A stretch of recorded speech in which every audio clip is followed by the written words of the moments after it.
नमस्कार दोस्तों, 26 दिसंबर से 31 दिसंबर के डेली करंट अफेयर्स और एडिटोरियल एनालिसिस में आपका स्वागत है। मोस्ट इंपॉर्टेंट जो करंट अफेयर्स के टॉपिक हैं उनसे एसोसिएटेड नोट्स, ये सब मैं आपके साथ यहाँ पे डिस्कस करने वाला हूँ। एडिटोरियल तो ऑलमोस्ट जितने भी इंपॉर्टेंट है, पॉलिटिकल एडिटोरियल्स मैंने छोड़ दिए हैं जिसमें ओवरऑल बस आइडियोलॉजी दी गई है, कोई इंपॉर्टेंट फैक्ट्स या स्टैटिस्टिक्स नहीं है, उस तरीके के टॉपिक्स मैंने यहाँ पे छोड़ दिए। बट हाँ, काम भर की सारी चीज़ें यहाँ पे आपके साथ डिस्कस होने वाली हैं।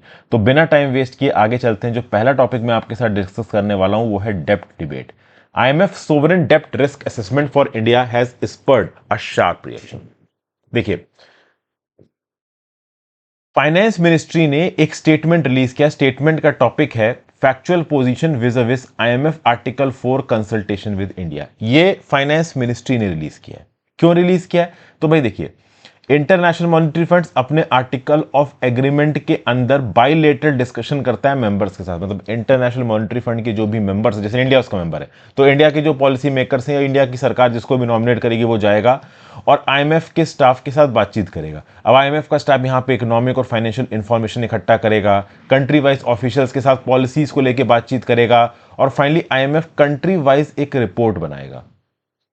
ये रिपोर्ट IMF के एग्जीक्यूटिव बोर्ड द्वारा डिस्कस की जाएगी और फाइनली कंट्री वाइज यहां पे एक रिपोर्ट पब्लिश की जाएगी इंटरनेशनल मॉनेटरी फंड के द्वारा। ठीक है ना भाई?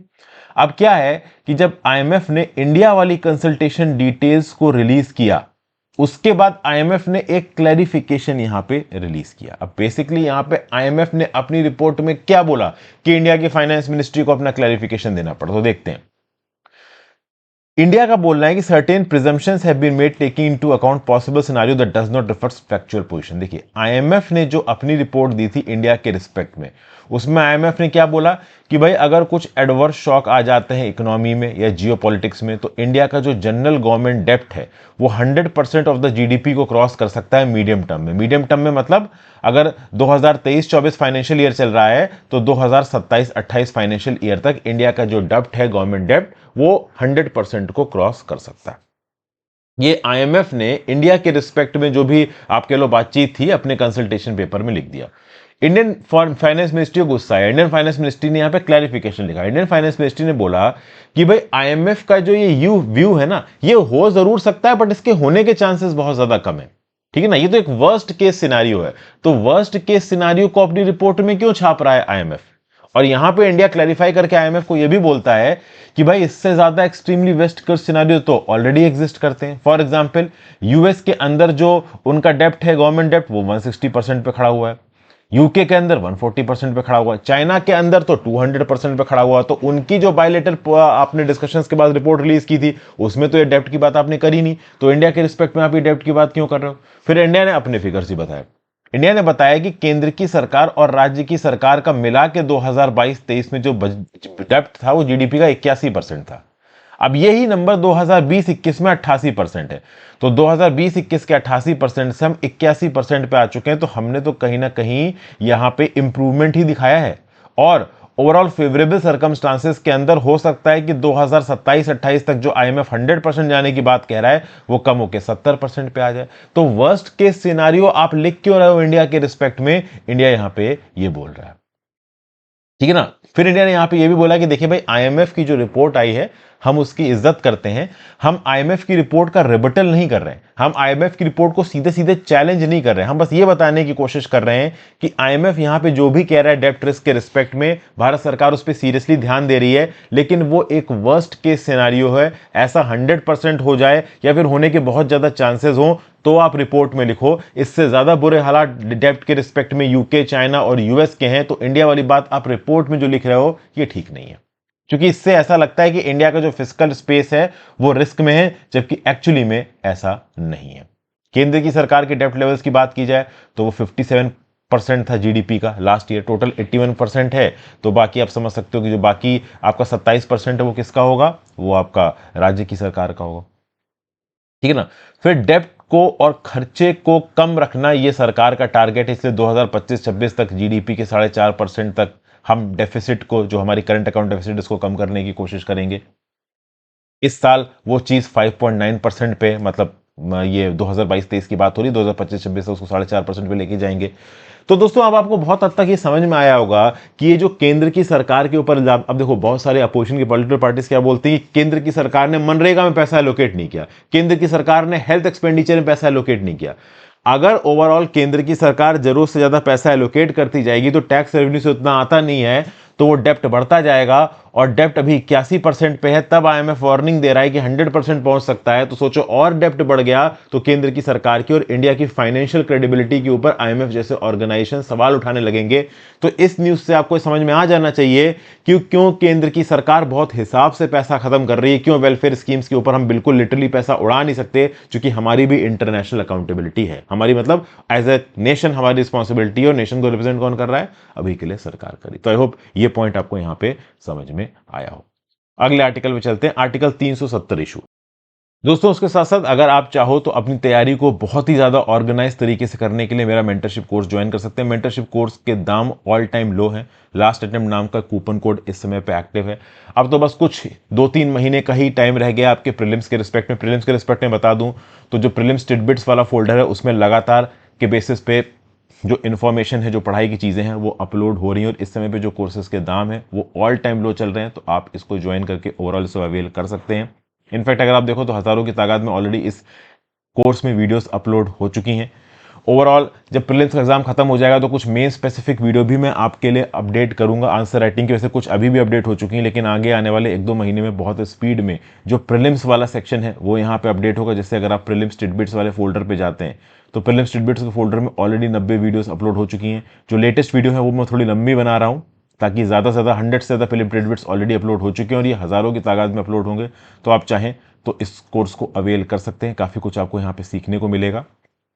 तो do subscribe to the UPSC 2024 mentorship course, जो कि इस समय पे काफ़ी अफोर्डेबल दाम पे मिल रहा है आपको। लास्ट अटेम्प्ट करके कूपन कोड को इस्तेमाल करके आप इसको अवेल कर सकते हैं। चलिए आगे आ जाते हैं। Article 370 issue closed but victims need closure. यहाँ पे क्या है भैया, 370 ऑफ द कॉन्स्टिट्यूशन पे जब जजमेंट दिया सुप्रीम कोर्ट ने तो बोला कि हाँ भाई जो स्पेशल स्टेटस हटाया गया जम्मू एंड कश्मीर का वो सब सही है, वो सब मुद्दा आपको पता है। यहां पे जो जस्टिस संजय किशन कौल हैं सुप्रीम कोर्ट ने, उन्होंने एक रिकमेंडेशन दी। रिकमेंडेशन ये दी गई कि भाई एक ट्रुथ और रिकंसिलिएशन कमीशन बनाया जाए जो कि हील करेगा wounds and suffering of the victims of the insurgency. Kashmir valley में जो इंसर्जेंसी हो रही थी उसके वाउंड्स को हील करने के लिए, उसकी प्रॉब्लम्स को सॉर्ट आउट करने के लिए एक ट्रुथ एंड रिकंसिलिएशन कमीशन बनाया जाएगा। खासकर 1989 में 1990 में जो हुआ उस चीज को सॉर्ट आउट करने। कश्मीरी पंडित्स के अगेंस्ट बवाल भी उसी समय पे शुरू हुआ था और उस समय पे इंसर्जेंसी कश्मीर वैली में पीक पे थी। पाकिस्तान स्पॉन्सर्ड टेररिस्ट यहां पे घुस रहे थे, इंडियन आर्मी बहुत ज्यादा एक्टिव थी। तो ये इल्जाम भी लगाए गए कि इंडियन आर्मी ने अत्याचार किए कश्मीर के लोगों के अगेंस्ट। उस समय पे ये बातें भी निकल के आई कि स्टेट और नॉन स्टेट एक्टर्स ने मिलकर कश्मीरी पंडित्स के अगेंस्ट अत्याचार किए, उनको घर से दौड़ा दिया गया, निकाल दिया गया। उनकी दुखद स्टोरी एक मूवी आई थी कश्मीरी पंडित्स के ऊपर, उसमें बहुत इफेक्टिवली दिखाई भी गई है। कई लोग तो बेचारे अपने घर जाने की आस का इंतजार करते करते ये दुनिया ही छोड़ के चले गए। तो यहां पे जस्टिस संजय किशोर कौल ने रुका कि कहा कि ये जो ट्रुथ और रिकंसिलिएशन कमीशन आप बना रहे हैं यहां पे कलेक्टिव अंडरस्टैंडिंग करने की कोशिश की जाएगी ह्यूमन राइट्स वॉल्यूशन की, जो कि स्टेट और नॉन स्टेट एक्टर्स द्वारा किए गए, ठीक है ना, और उन लोगों के अगेंस्ट किए गए जो इस रीजन में रहते हैं। और इस रीजन में जो कश्मीरी रहते हैं उनकी भी बात हो रही है, जो कश्मीरी पंडित्स, मुस्लिम्स, हिंदू सबकी बात हो रही है यहाँ पे। तो ये जो ट्रुथ टेलिंग एक्सरसाइज है ये अपॉर्चुनिटी प्रोवाइड करेगी कि लोग अपनी स्टोरीज बता सकें। कहीं ना कहीं एक्नॉलेजमेंट होगा कि हाँ भाई कहीं ना कहीं इस इलाके में रहने वाले लोगों के साथ गलत हुआ है, सोसाइटी ने एज अ होल यहाँ पे गलत किया है, और इससे कहीं ना कहीं रिकंसिलिएशन की शुरुआत होगी। रिकंसिलिएशन मतलब जिनके साथ कुछ गलत किया है कम से कम उनके साथ जो कुछ गलत हुआ उसको थोड़ा बहुत ठीक करने की हम शुरुआत कर सकेंगे।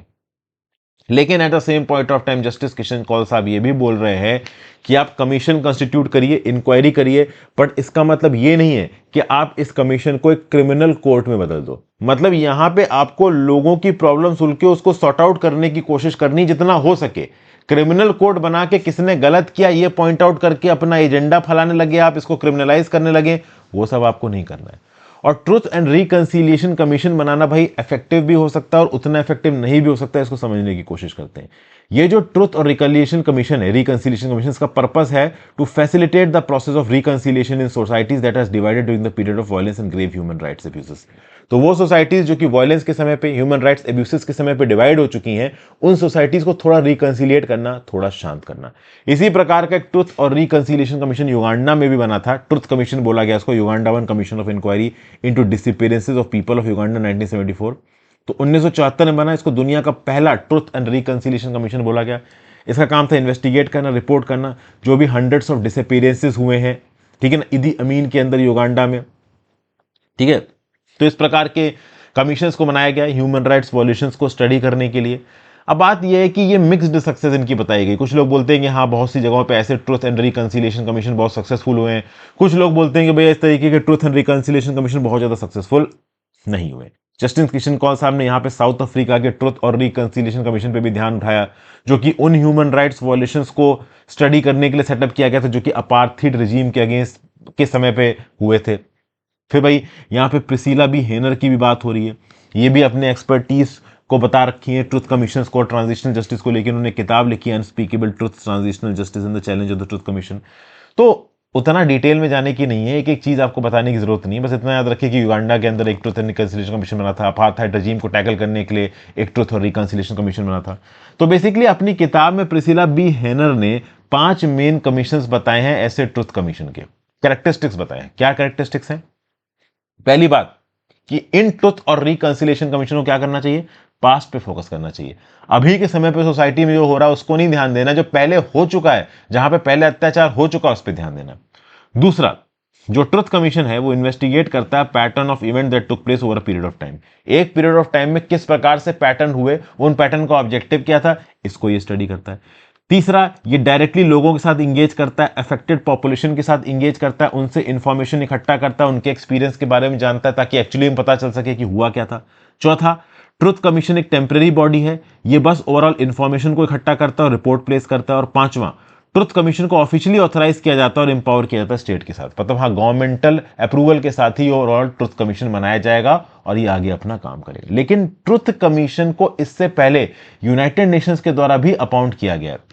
फॉर एग्जाम्पल तिमोर लेस्ते के केस में, ईस्ट तिमोर के केस में, तो जरूरी नहीं कि एक कंट्री ही ट्रुथ कमीशन अपॉइंट करे, यूनाइटेड नेशंस जैसी मल्टीनेशनल इंटरनेशनल बॉडी भी, इंटरगवर्नमेंटल बॉडी भी ओवरऑल ऐसे कमीशन अपॉइंट कर सकती है। इनफैक्ट एनजीओ ने भी ऐसे कमीशन अपॉइंट किए हैं, जैसे कि for example world council of जो चर्चेज है ब्राजील में, वो भी इस प्रकार के ट्रुथ कमीशन को अपॉइंट कर चुका है। जो इंटरनेशनल सेंटर है फॉर ट्रांजिशनल जस्टिस ICTJ, ये एक एनजीओ है, मार्च 2001 में ओवरऑल इसने इस प्रकार के बहुत से कमीशंस बनाए थे। तो ट्रुथ और रिकन्सिलिएशन कमीशन है, अगर वो केंद्र की सरकार के द्वारा बनाया जाता है इंडिया के अंदर, जो कि यहां पे बनाया जाना, जो कि रिकमेंडेशन है संजय किशन कौल साहब का। संजय किशन कौल साहब ने कंडीशन नहीं डाली, रिकमेंड किया है। रिकमेंडेशन के आधार पर इंडिया में सेंट्रल गवर्नमेंट और सेंट्रल गवर्नमेंट को परमिशन पार्लियामेंट देगा कि वो एक ऐसा ट्रुथ और रिकन्सिलिएशन कमीशन बनाए जो कि ह्यूमन राइट्स वॉल्यूशन को इन्वेस्टिगेट करेगा कश्मीर वैली के अंदर। लेकिन जब भी ये ट्रुथ और रिकन्सिलिएशन कमीशन बनाया जाएगा, इस बात को पॉइंट आउट करना बहुत जरूरी कि एक्चुअली इसका काम क्या होगा, ठीक है ना, किस प्रकार की स्ट्रक्चरल इन्वेस्टिगेशन करेगा, कौन कौन से पैरामीटर्स में इन्वेस्टिगेशन करेगा, इनको केयरफुली डिफाइन करना जरूरी है। क्योंकि इस प्रकार के ट्रुथ और रिकन्सिलिएशन कमीशन कभी भी पॉलिटिकल टोन ले सकते हैं, और अगर ये पॉलिटिकल टोन ले लेंगे तब एक्चुअली में ओवरऑल इनकी ऑब्जेक्टिविटी कम हो जाएगी। दोस्तों, यहां पे लोगों के पास्ट जो अत्याचार हैं उनको पॉइंट आउट करना है, उनके बारे में अवेयरनेस फैलानी है, ना कि प्रेजेंट ऑनगोइंग इवेंट्स को लेकर पॉलिटिक्स करनी है।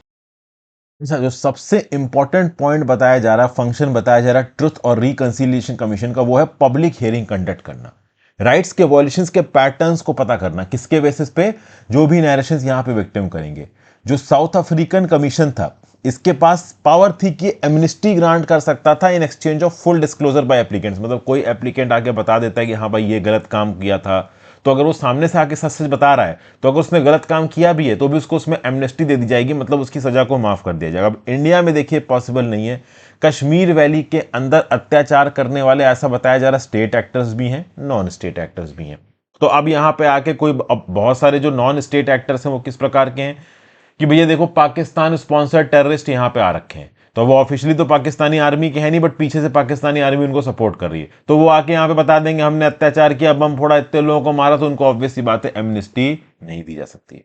फिर कहीं ना कहीं इंडियन आर्मी के अगेंस्ट भी वहां पे सेंटिमेंट है कि भैया आर्मी वाले गलत करते हैं, ये करते हैं, वो करते हैं, तो उनको एमनेस्टी देने लग गए इस पब्लिक हियरिंग के बाद, तो वहां के लोग नाराज हो जाएंगे। तो बहुत सारी चीजें हैं, आप एक बैलेंस स्थापित करके चलने की जरूरत है, ठीक है ना। तो स्टेट एक्टर्स में इल्जाम लगता है इंडियन आर्मी के ऊपर, नॉन स्टेट एक्टर्स मैंने आपको बता ही दिया, पाकिस्तान जो स्पॉन्सर्ड टेररिस्ट हैं वो यहाँ पे आ रखे हैं। तो ये सब चीजें ओवरऑल यहाँ पे बताई जा रही हैं। अब देखिए, सुप्रीम कोर्ट ऑफ इंडिया ने general officer commanding army versus CBI and ANR 2012 में क्या बोला कि the government sanction is necessary if there is a reasonable nexus between the action and lawful discharge of duties of the official. ये क्या चीज है? देखिए, जब भी ओवरऑल डिफेंस फोर्सेस की बात आती है कि हाँ भाई डिफेंस फोर्सेस ने कश्मीर वैली में गलत किया, तो डिफेंस फोर्सेस के अगेंस्ट एक्शन लेने के लिए केंद्र की सरकार की परमिशन की जरूरत लगती थी, और केंद्र की सरकार बहुत समय में परमिशन नहीं देती थी। क्योंकि देखिए, डिफेंस ऑफिसर्स को ही अगर आप प्रोसिक्यूट करने लगोगे तो आज की डेट में भी कश्मीर वैली में कोई शांति तो आई नहीं है। तो आज की डेट में जो आर्मी ऑफिसर्स कश्मीर वैली में प्लेस्ड हैं वो डरेंगे कि भैया ये तो हमें ही प्रोसिक्यूट करने लगते हैं, तो हम एक्शन कैसे लेंगे? समझ गए? तो इसीलिए सुप्रीम कोर्ट ऑफ इंडिया ने general officer commanding army versus CBI and ANR 2012, इसको चाहो तो आप लिख लो, इसमें यह बोला कि सरकार की प्रीवियस सैंक्शन जरूरी है अगर ओवरऑल किसी ऑफिशियल के एक्शन में लॉफुल डिस्चार्ज ऑफ ड्यूटीज में एक रीजनेबल नेक्सस दिखता है और उससे कुछ इलीगल चीज हुई है, तो वहां पे उस ऑफिसर के अगेंस्ट एक्शन लेने में गवर्नमेंट का प्रायर सैंक्शन जरूरी है। तो ये ओवरऑल सुप्रीम कोर्ट का जजमेंट है 2012 का। जजमेंट के नाम के साथ ये पर्टिकुलर पॉइंट अपने नोट्स में इंकॉर्पोरेट कर लीजिए। तो कश्मीर वैली या सेपरेटिज्म से रिलेटेड अगर कहीं पे आता है तो रेलेवेंट तरीके से उस पॉइंट को प्लेस कर सकते हो, ठीक है। तो यहां पे एक कलेक्टिव अंडरस्टैंडिंग की जरूरत है राइट्स वॉल्यूशन को समझने के लिए, जो भी स्टेट और नॉन स्टेट एक्टर्स कर रहे हैं, ऐसा संजय किशोर कौल साहब ने बताया है।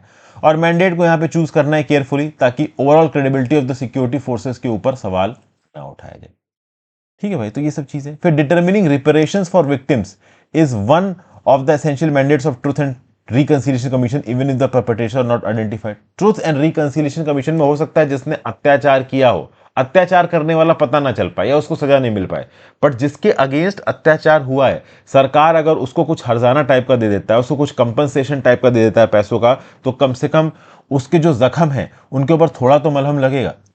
संजय किशन कौल साहब ने क्या बोला कि the phase of involuntary migration of Kashmiri pandits that took place in 1989-90 due to the second round of insurgencies, one that awaits rightful redress। तो कश्मीरी पंडित्स को डरा के जब कश्मीर वैली से निकाला गया, तो कम से कम आप उसको रिड्रेस करो, कम से कम आप उनको इज्जत से उनके इलाके में वापस ले आओ, उनको इज्जत से वहां पे रहने दो। अब इसमें दो चीजें निकल के आती हैं कि जिन घरों में वो रहते हैं वहां पे रखो, अब उन घरों को तो वहां के कश्मीर के लोगों ने कब्जा लिया, तो उनको बाहर निकाल के वहां पे रिलोकेट करना काफी मुश्किल हो जाएगा।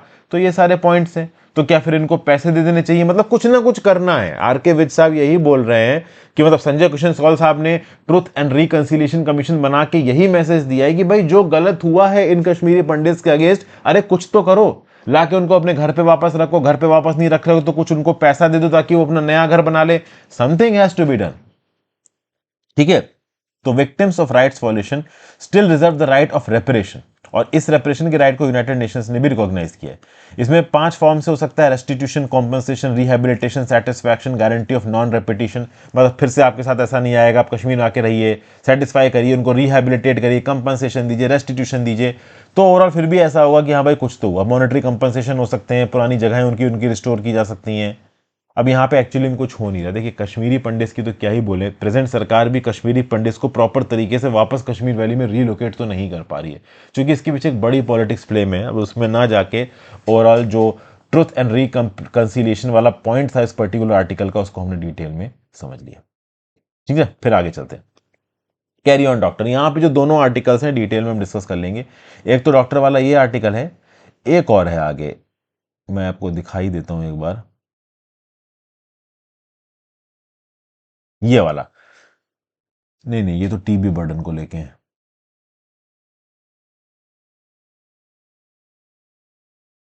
ये decriminalising medical negligence views from both sides of the bed, ठीक है ना। तो इस आर्टिकल को और ये जो अभी सामने आर्टिकल आया, इन दोनों को हम एक साथ कंप्लीट करेंगे, ठीक है ना, ये वन आफ्टर द अदर। तो क्या बोला जा रहा है, यूनियन होम मिनिस्ट्री ने लोकसभा में खड़े होकर, मतलब अमित शाह जी की बात हो रही है, तो honourable home minister Amit Shah ji ने जब मतलब इनसे जब ये मेडिकल नेग्लिजेंस वाला क्वेश्चन पूछा गया डॉक्टर के रिस्पेक्ट में, तो इन्होंने क्या बोला कि हाँ भाई ओवरऑल मतलब अमित शाह जी ने बोला कि इंडियन मेडिकल एसोसिएशन ने इनसे बोला है कि क्रिमिनल नेग्लिजेंस जो डॉक्टर्स के ऊपर इल्जाम लगाया जाता है, इसको लेके आप डॉक्टर्स को सजा मत दीजिए। समझ गए? तो बेसिकली अगर कोई मेडिकल नेग्लिजेंस बाय डॉक्टर की वजह से मरा है तो इसको culpable homicide not amounting to murder के अंदर काउंट किया जाएगा। तो शुरू में तो अमित शाह जी ने बोला कि यहां पे मैं डॉक्टर्स के फेवर में कर रहा हूं चीज और इंडियन मेडिकल एसोसिएशन के कहने पे कर रहा हूं, लेकिन फाइनली जब अमेंडेड भारतीय न्याय सेकंड संहिता बिल 2023 पास हुआ तब यहां पे कोई ब्लैंकेट एग्जेम्पशन डॉक्टर्स को नहीं दी गई है। जो अमेंडेड सेक्शन 106(1) है वो ये बोलता है कि एक रजिस्टर्ड मेडिकल प्रैक्टिशनर को 2 साल की सजा हो सकती है और फाइन हो सकता है। ठीक है, अब समझते हैं। इंडियन पीनल कोड के सेक्शन 304A में इस प्रकार के पनिशमेंट की बात की गई। इसी को रिप्लेस करके आपका BNSS आ रहा है, भारतीय न्याय सेकंड संहिता बिल 2023 आ रहा है। अब चक्कर क्या है कि शुरू में सजा का क्वांटम रखा गया 7 साल का, बाद में इसको कम करके किया गया 5 साल, अभी के लिए हो चुकी है 2 साल। तो ब्लैंकेट एग्जेम्पशन तो नहीं है। डॉक्टर को अगर मेडिकल नेग्लिजेंस के लिए रिस्पॉन्सिबल माना गया तो जो 2 साल तो उसको उठा के जेल में ठूका ही जा सकता है। अब क्या है कि चूंकि 7 साल पहले सजा का क्वांटम रखा जा रहा था, उसको कम करके 2 साल कर दिया गया, इसलिए Indian medical association thank you कर रहा है सरकार को कि हाँ चलिए आपने कुछ तो किया, यहाँ पे 7 साल की तो सजा नहीं दी। चूंकि डॉक्टर्स के पॉइंट को भी समझना, देखिए कुछ डॉक्टर तो यहाँ पे मेडिकल नेग्लिजेंस करते हैं। किस प्रकार से मेडिकल नेग्लिजेंस करते हैं, ये जो अगला आर्टिकल मैं डिस्कस करूंगा उसमें प्रॉपर तरीके से एग्जाम्पल्स के साथ लिखा हुआ है कि कैसे मेडिकल नेग्लिजेंस पहले डॉक्टर्स ने किया है। ठीक है, तो कुल मिला के ओवरऑल स्टेटस को जैसी सिचुएशन बन गई है, पहले भी ओवरऑल मेडिकल नेग्लिजेंस को लेकर सजा थी, अब भी मेडिकल नेग्लिजेंस को लेकर सजा है। इनफैक्ट दोस्तों रिसेंटली एक शो भी आया था, ठीक है ना, यहाँ पे मतलब एक अंडमान एंड निकोबार के ऊपर शो था। अंडमान एंड निकोबार में एक दवाई मतलब एक बीमारी फैल जाती है, तो वहाँ पे जो मेन लैंड है अंडमान निकोबार को कट ऑफ कर देता है। तो उसमें एक फीमेल कैरेक्टर है, तो वो फीमेल कैरेक्टर की पास्ट स्टोरी चलती है कि हाँ भाई उसने एक पेशेंट को गलती से 2 बार इंसुलिन दे दिया, तो उस पेशेंट को हार्ट अटैक आ गया, उसकी मौत हो गई, और फिर बाद में उसके ही डॉक्टर दोस्त को कुछ लोगों ने आके मार दिया जो कि इस पेशेंट के रिलेटिव्स थे। तो ये ऐसा होता है अक्सर कर मेडिकल फ्रेटर्निटी में कि अगर ओवरऑल किसी डॉक्टर किसी पेशेंट को ट्रीट कर रहा हो, पेशेंट की मौत हो जाती है, तो पेशेंट की जो फैमिली वाले हैं वो डॉक्टर के पीछे पड़ जाते हैं, वो मेडिकल स्टाफ के पीछे पड़ जाते हैं। अब कई केसेस में एक्चुअली में डॉक्टर की गलती होती है और कई केसेस में डॉक्टर की गलती नहीं होती है, क्योंकि देखिए डॉक्टर भगवान का रूप है बट वो भगवान नहीं है। किसी भी इंसान को पेशेंट को पूरी तरीके से सही कर पाना ये सबके बस की बात नहीं होती। हाँ, बट ज्यादातर डॉक्टर्स में ये बोलूंगा कि कोशिश जरूर करते हैं। कुछ डॉक्टर्स इस पूरी की पूरी मेडिकल फ्रेटर्निटी का नाम खराब करते हैं काम गड़बड़ करके, और उसके चलते ये सारा बवाल होता है। तो समझते हैं कि भाई देखिए इंडियन मेडिकल एसोसिएशन का बोलना है कि ज्यादातर केसेस में किसी भी प्रकार का क्रिमिनल इंटेंट नहीं होता है। मतलब पेशेंट डॉक्टर के बीच में, पेशेंट डॉक्टर का दुश्मन तो है ना कि डॉक्टर उसको जबरदस्ती मार देगा, ठीक है ना भाई। तो डॉक्टर एक्चुअली पेशेंट को मारना नहीं चाहता, लेकिन कई बार जो बातें हैं वो हाथ से निकल जाती हैं। तो पहले जो 7 साल की सजा थी, इंडियन मेडिकल एसोसिएशन के जोर डालने पे 7 साल की सजा को 5 साल का किया गया, फिर 2 साल का किया गया। ओके, अब देखिए यहां पे सुप्रीम कोर्ट का एक जजमेंट भी है, Jacob Matthew versus state of Punjab and ANR 2005। इसमें सुप्रीम कोर्ट ने क्या बोला कि negligence should be gross of significantly high degree and consequently criminal liability would come up only if the physicians act can be demonstrated to be negligent और reckless causing death. मतलब इस particular case में Jacob Matthew versus state of Punjab and ANR case में court ने साफ साफ बोला कि अगर मेडिकल नेग्लिजेंस हुआ है तो वो ग्रॉस मेडिकल नेग्लिजेंस होना चाहिए, हाई डिग्री का मेडिकल नेग्लिजेंस होना चाहिए, और तब जाके क्रिमिनल लायबिलिटी बनेगी। क्योंकि यहां पे आप डेमोन्स्ट्रेट कर पा रहे हो कि उस फिजिशियंस के काम के चलते ओवरऑल रेकलेस तरीके से काम किया गया, नेग्लिजेंट तरीके से काम किया गया और उसकी वजह से यहां पे मौत हुई। प्रोसिक्यूशन के समय पे भी अलग अलग लेवल्स पे जो वेट होता है वो opinion of a similarly qualified expert पे डाला जाता है कि जो नेग्लिजेंस हुआ था on the part of the doctor, क्या उसकी वजह से यहां पे मौत हुई है। तो बेसिकली ओवरऑल सुप्रीम कोर्ट की गाइडलाइंस देखी जाए तो सुप्रीम कोर्ट की गाइडलाइंस के हिसाब से आपको प्रॉपर तरीके से कोर्ट ऑफ लॉ में प्रूव करना पड़ेगा कि यहां पे डॉक्टर की नेग्लिजेंस की वजह से मौत हुई, और उसके बाद यहां पे 2 साल तक की सजा आपको हो सकती है। लेकिन आईएमए का भी बोलना सही है कि मेडिकल प्रोफेशनल्स के अगेंस्ट जो इंसिडेंस ऑफ वायलेंस है वो बढ़ रहा है। ये बहुत जरूरी है कि जो मेडिकल प्रोफेशनल्स हैं वो बिना किसी फियर ऑफ असॉल्ट के अपनी ड्यूटीज को डिस्चार्ज कर पाए, क्योंकि अगर वो अपने डिसीजंस इस बेसिस पे लेंगे कि कहीं पेशेंट को कुछ हो गया, वो मर गया, तो उसके अगेंस्ट आप कह लो एक्शन हो सकता है, तो इस बेसिस पे तो डर के रहेगा, थोड़ा साइड होके रहेगा। तो यहां पे डॉक्टर्स को डीमोनाइज करना सही नहीं है। डॉक्टर अपनी तरफ से पूरी कोशिश करे, अगर पेशेंट की किस्मत अच्छी होगी वो बच जाएगा, अगर पेशेंट की किस्मत अच्छी नहीं होगी भाई वो चला जाएगा। अब ऐसे केसेस में डॉक्टर डर डर के काम करेगा तो लॉन्ग टर्म में ओवरऑल बहुत सारे डॉक्टर्स बचेंगे, पेशेंट से साइड हटेंगे, जबरदस्ती चीजों को ट्रीट नहीं करेंगे, सही समय पे एक्शन नहीं लेंगे, उससे चीजें और ज्यादा खराब हो सकती हैं। ये इंडियन मेडिकल एसोसिएशन का बोलना है। ठीक है, अब आगे आ जाते हैं अपने अगले आर्टिकल पे, इसी पर्टिकुलर आर्टिकल पे, डीक्रिमिनलाइजिंग मेडिकल नेग्लिजेंस। देखिए यहां पे एक किस्सा बताया गया 7 अक्टूबर का 2023 का। बबीता राय करके एक 40 ईयर ओल्ड की गवर्नमेंट स्कूल टीचर थी जमशेदपुर झारखंड में। इनको एडमिट किया गया टाटा मोटर्स हॉस्पिटल में, उसी सिटी में। अब क्या हुआ कि इनके अंदर एक 6 सेंटीमीटर की ओवेरियन सिस्ट थी, हिस्टेरेक्टोमी करके उस सिस्ट को निकालना था। भाई यहां पे ऑपरेशन होता है, ऑपरेशन के बाद यूटेरस को सर्जिकली निकाल दिया जाता है, ओवरीज को निकाल दिया जाता है इस हिस्टेरेक्टोमी में और ओफोरेक्टोमी में। ठीक है ना भाई। अब हुआ ये कि ऑपरेशन के बाद इनको लेफ्ट साइड ऑफ स्टमक में स्वेलिंग लगी सर्जरी के बाद, और 4 दिन बाद इनकी मौत हो जाती सेप्टिक शॉक के चलते। तो ऑब्वियस सी बात है, दिमाग आएगा कि सर्जरी में कुछ ना कुछ फ्लॉज हुए होंगे, कुछ ना कुछ कॉम्प्लेक्शंस हुए होंगे।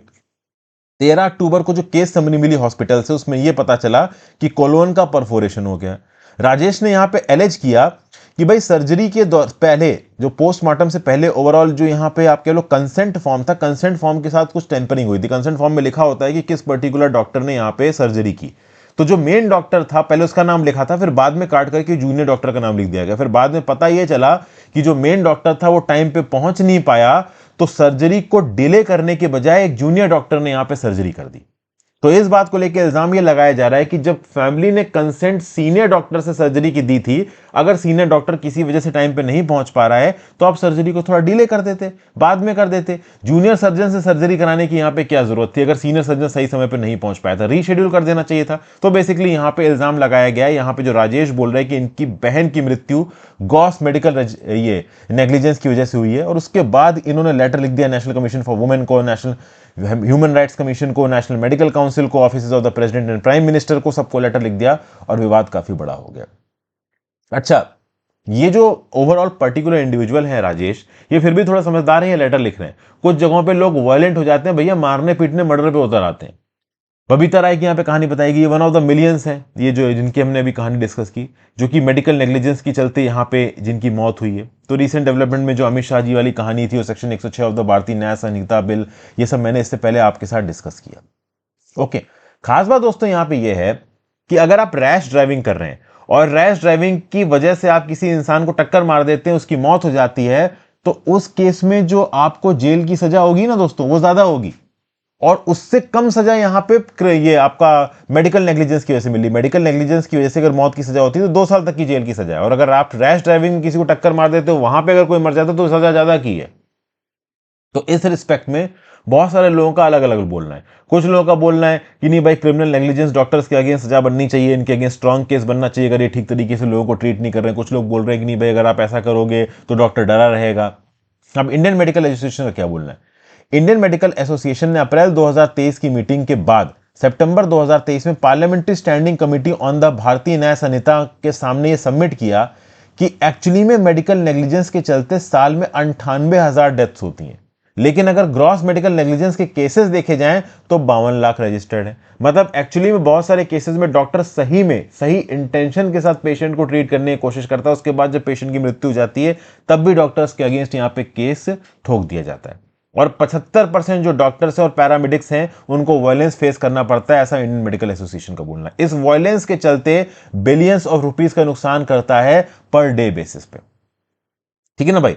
तो इसीलिए इंडियन मेडिकल एसोसिएशन ये भी बोल रहा है कि जो भारतीय न्याय संहिता बिल है ना, वो ओवरऑल मेडिकल नेग्लिजेंस और मेडिकल एक्सीडेंट के बीच में भी फर्क करे। क्योंकि नेग्लिजेंस एक अलग चीज होती है, एक्सीडेंट एक अलग चीज होती है। एक्सीडेंट में तो क्या है कि भाई सही तरीके से करने की कोशिश की बट गड़बड़ हो गई, और नेग्लिजेंस क्या है कि आपने सही तरीके से करने की कोशिश ही नहीं की। तो इन दोनों के बीच में यहां पे कोई फर्क होना चाहिए, बट अभी की करंट फॉर्म में इन दोनों की चीज में कोई भी फर्क नहीं है, कोई भी एक्सप्लिसिट डिस्क्रिप्शन नजर नहीं आ रहा। ठीक ना। लेकिन अभी भी भारतीय न्याय सेकंड संहिता के अंदर कुछ प्रोटेक्शन दी गई है डॉक्टर्स को क्रिमिनल प्रोसिक्यूशन से। जैसे कि अगर क्लॉज 26 की बात करो तो ये इलस्ट्रेटिव एग्जांपल्स देता है कि कौन कौन से एक्ट्स अगर डॉक्टर करते हैं तो वो गुड फेथ में कर रहे हैं और उनके लिए उनके ऊपर क्रिमिनल प्रोसिक्यूशन नहीं होगा। जैसे फॉर एग्जांपल एक सर्जन है, वो एक ऑपरेशन कर रहा है, उस ऑपरेशन में किसी पर्टिकुलर इंडिविजुअल जेड की मौत हो जाती है। अब उस जेड को पेनफुल कंप्लेंट थी, कोई पेनफुल उसको बीमारी थी। अब यहाँ पे जो भी डॉक्टर ने जेड के साथ किया, सर्जरी वगैरह की, उसमें डॉक्टर का इंटेंशन नहीं था कि जेड की डेथ हो, उन्होंने गुड फेथ में ऑपरेशन किया, लेकिन और उसके लिए जेड ने अपना कंसेंट भी दिया था ऑपरेशन के लिए। उसके बाद अगर उसकी मौत हो जाती है तो इसको क्रिमिनल मेडिकल मतलब नेग्लिजेंस नहीं बोला जाएगा। तो मतलब ओवरऑल डॉक्टर किसी को ट्रीट कर रहा है, उस पर्टिकुलर इंडिविजुअल को प्रॉब्लम है, उसने अपने इलाज के लिए, सर्जरी के लिए ये कॉन्सेंट दिया, डॉक्टर ने एक गुड फेथ में ऑपरेशन किया, उसके बाद मौत हो जाती, तो दिस इज नॉट नेग्लिजेंस। मतलब आप डॉक्टर से ये उम्मीद नहीं कर सकते कि वो सबको सही कर ही देगा, वो भगवान का रूप है, वो भगवान नहीं है। उसी प्रकार से अगर आप देखो तो जो जेड है, कोई इंडिविजुअल है, कोई पेशेंट है, ग्लॉस 30 बताता है ये, वो अपने हॉर्स पर से गिर जाता है, इनसेंसिबल है, उसको होश नहीं है। एकदम से एक सर्जन को वो मिलता है, सर्जन यहाँ पे उसकी एक छोटी सी सर्जरी करता है, ट्री प्लान करता है, ठीक है ना। चूंकि अब वो वैसे भी मर रहा है हाउस से गिरने के बाद, तो उसको बचाने के लिए यहाँ पे इमरजेंसी मेडिकल प्रोसीजर किया डॉक्टर ने। अब इस इमरजेंसी मेडिकल प्रोसीजर के बाद भी वो बंदा मर जाता है, तो उसके ऊपर डॉक्टर को इल्जाम ये नहीं बोला जा सकता कि बंदा बेहोश था तो डॉक्टर ने सर्जरी क्यों की, क्योंकि बेहोशी की हालत में वो ऐसे ही बीमार पड़ा रहेगा तो वैसे ही मर जाएगा, तो डॉक्टर ने कम से कम एक कोशिश तो की उसको बचाने की। तो इसको भी क्रिमिनल मेडिकल नेग्लिजेंस नहीं बोला जाएगा। तो ये सारी बातें यहां पे बोली गई हैं। तो डॉक्टर्स को एग्जेम्प्ट करने की बात पे फोकस कर रहे हैं यहां पे इंडियन मेडिकल एसोसिएशन, ठीक है ना। अब इंडियन मेडिकल एसोसिएशन कर रहा था कि ब्लैंकेट एग्जेम्पशन दे दो, डॉक्टर्स के ऊपर कोई भी क्रिमिनल आप कह लो नेग्लिजेंस आना ही नहीं चाहिए। लेकिन बहुत सारे बायोएथिसिस्ट, लॉयर्स और मेंबर्स ऑफ द पब्लिक का बोलना है कि भाई बिल्कुल ही ब्लैंकेट एग्जेम्पशन दे दोगे तो डॉक्टर्स तो बिल्कुल केयर फ्री हो जाएंगे, इनको तो फिर कोई टेंशन रहेगी नहीं, तो फिर कुछ सोचेंगे नहीं, सोचेंगे मर गया तो क्या हुआ, मेरे खिलाफ तो कुछ हो ही नहीं सकता। तो ये भी ठीक नहीं है। तो कुछ हद तक तो सजा यहाँ पे होनी चाहिए। तो अभी के लिए जो 2 साल की सजा डाली गई है और जो इतनी अवेयरनेस फैलाई जा रही इस टॉपिक को लेकर, सुप्रीम कोर्ट का जो जजमेंट है पहले का, इन सब बेसिस पे, कंबाइंड बेसिस पे बोल सकते हैं कि हाँ भाई कुछ हद तक तो डेटरेंस यहाँ पे बना हुआ है, कुछ हद तक तो डॉक्टर्स के ऊपर रिस्पॉन्सिबिलिटी यहाँ पे बनी हुई है। ठीक है भाई, तो ये सारी बातें ओवरऑल बताई जा रही। आई होप आपको आर्टिकल सही लगा हो, यूजफुल लगा हो। आगे जाते हैं, अगले आर्टिकल पे चलते हैं। जो नेक्स्ट आर्टिकल हम डिस्कस करने वाले हैं वो है स्टेबलाइजिंग फ्रेट प्राइस। यहां पे चाइना और यूएस की बात हो रही है। अब रिसेंटली यूनाइटेड स्टेट्स के प्रेसिडेंट जो बाइडेन और उनके Chinese counter part Xi Jinping की रिसेंटली मुलाकात होती है नवंबर में। यूएस और चाइना बोलते हैं कि ठीक है भाई, फ्री फॉल में हमारा रिलेशनशिप चल रहे हैं। पहले जो स्पाई बलून वाला एपिसोड हो गया कि चाइना का स्पाई बलून यूएस के ऊपर पहुंच गया, फिर यूएस ने उसको शूट डाउन कर दिया, ठीक है। फिर ताइवान के इलेक्शंस को लेकर जो गर्मा गर्मी चल रही है, जब ये आर्टिकल छपा था उस समय पे ताइवान के इलेक्शंस होने वाले थे, अब तो इलेक्शन हो चुके हैं और जो सेपरेटिस्ट पार्टी है वही यहाँ पे चुन के आ गई है, तो वो चाइना के लिए और चीजें गड़बड़ा गई हैं। तो बेसिकली कहीं ना कहीं यूएस और चाइना मिलकर अपने रिलेशंस को थोड़ा बहुत ठीक करने की कोशिश कर रहे हैं। पहले क्या था कि जो जनरल चार्ल्स क्यू ब्राउन और ल्यू शिंगफू है, इनकी मीटिंग नहीं हो पा रही थी। देखिए, ये जो जनरल ली शांगफू हैं, इनके ऊपर सैंक्शंस लगा दिए गए थे यूएस के द्वारा 2018 में, और ये डिफेंस मिनिस्टर थे, तो डिफेंस मिनिस्टर के लेवल पे मीटिंग ही नहीं हो पा रही थी यूएस चाइना के बीच में। अब चूंकि यहाँ पे डिफेंस मिनिस्टर बदले गए तो एक वर्चुअल मीटिंग हुई। यूएस की तरफ से जनरल चार्ल्स क्यू ब्राउन थे और चाइना की तरफ से जनरल ल्यू जेनली थे, जो कि ल्यू जेनली के ऊपर किसी भी प्रकार के सैंक्शंस नहीं है। जो ताइवान के अंदर पोल्स हुए हैं, जीता कौन है? लाई शिंगटे जीते हैं, और लाई शिंगटे साई इंग विंग के डेपोजिटरी थे, जो कि अभी तक प्रेसिडेंट थी। अब जो अपोजिशन था ताइवान का, जो कि बहुत हद तक प्रो मेनलैंड चाइना था, वो यहाँ पे हार गया है। तो ओवरऑल चाइना को प्रॉब्लम हो रही। रिसेंटली न्यूज़ निकल के आ रही कि चाइना घेराव करता रहता है। चाइना के जो वो कह लीजिए एयरक्राफ्ट कैरी, मतलब जो एयरक्राफ्ट से फाइटर जेट्स हैं, वो ताइवान के एयर स्पेस जोन में घुस जाते हैं। तो ये सब चीज़ें यहाँ पे चालू हैं। लेकिन एक चीज़ बहुत क्लियर है कि पहले जिस प्रकार का प्रो ताइवान स्टांस यूएस लेके चल रहा था, जो बाइडेन लेके चले थे, वो थोड़ा मेलो डाउन हुआ है। यहां पे जो बाइडेन जी जिनपिंग के साथ, चाइना के साथ रिश्तों को थोड़ा स्टेबलाइज करने की कोशिश कर रहे हैं। पिछले 2-3 सालों में जो बाइडेन ने बहुत से, आप कह लीजिए, रिस्ट्रिक्शंस लगाए हैं यूएस के ऊपर। जैसे कि फॉर एग्जांपल यूएस सैंक्शंस के चलते यूएस और उसके एलाइज सेमीकंडक्टर्स की डिजाइन और टेक्नोलॉजी चाइना को एक्सपोर्ट नहीं कर पा रहे थे। 10 दिन पहले ही यूएस डिपार्टमेंट ऑफ कॉमर्स ने बोला है कि वो एक सर्वे लॉन्च करेंगे यूएस चिप सप्लाई चेन में, और ये चेक करेंगे नेशनल इंडस्ट्रियल बेस में कि भाई यूएस के नेशनल सिक्योरिटी कंसर्न्स बने रहे, चाइना सोर्स चिप्स को इस्तेमाल ना किया जाए। बेसिकली चाइना की जो सेमीकंडक्टर इंडस्ट्री है ना, उसको यूएस की टेक्नोलॉजिकल गेन्स का फायदा ना हो। Eight the same point of time US administration ये कोशिश कर रहा है कि सेमीकंडक्टर की मैन्युफैक्चरिंग डोमेस्टिक बेसिस पे भी यूएस के अंदर शुरू हो सके।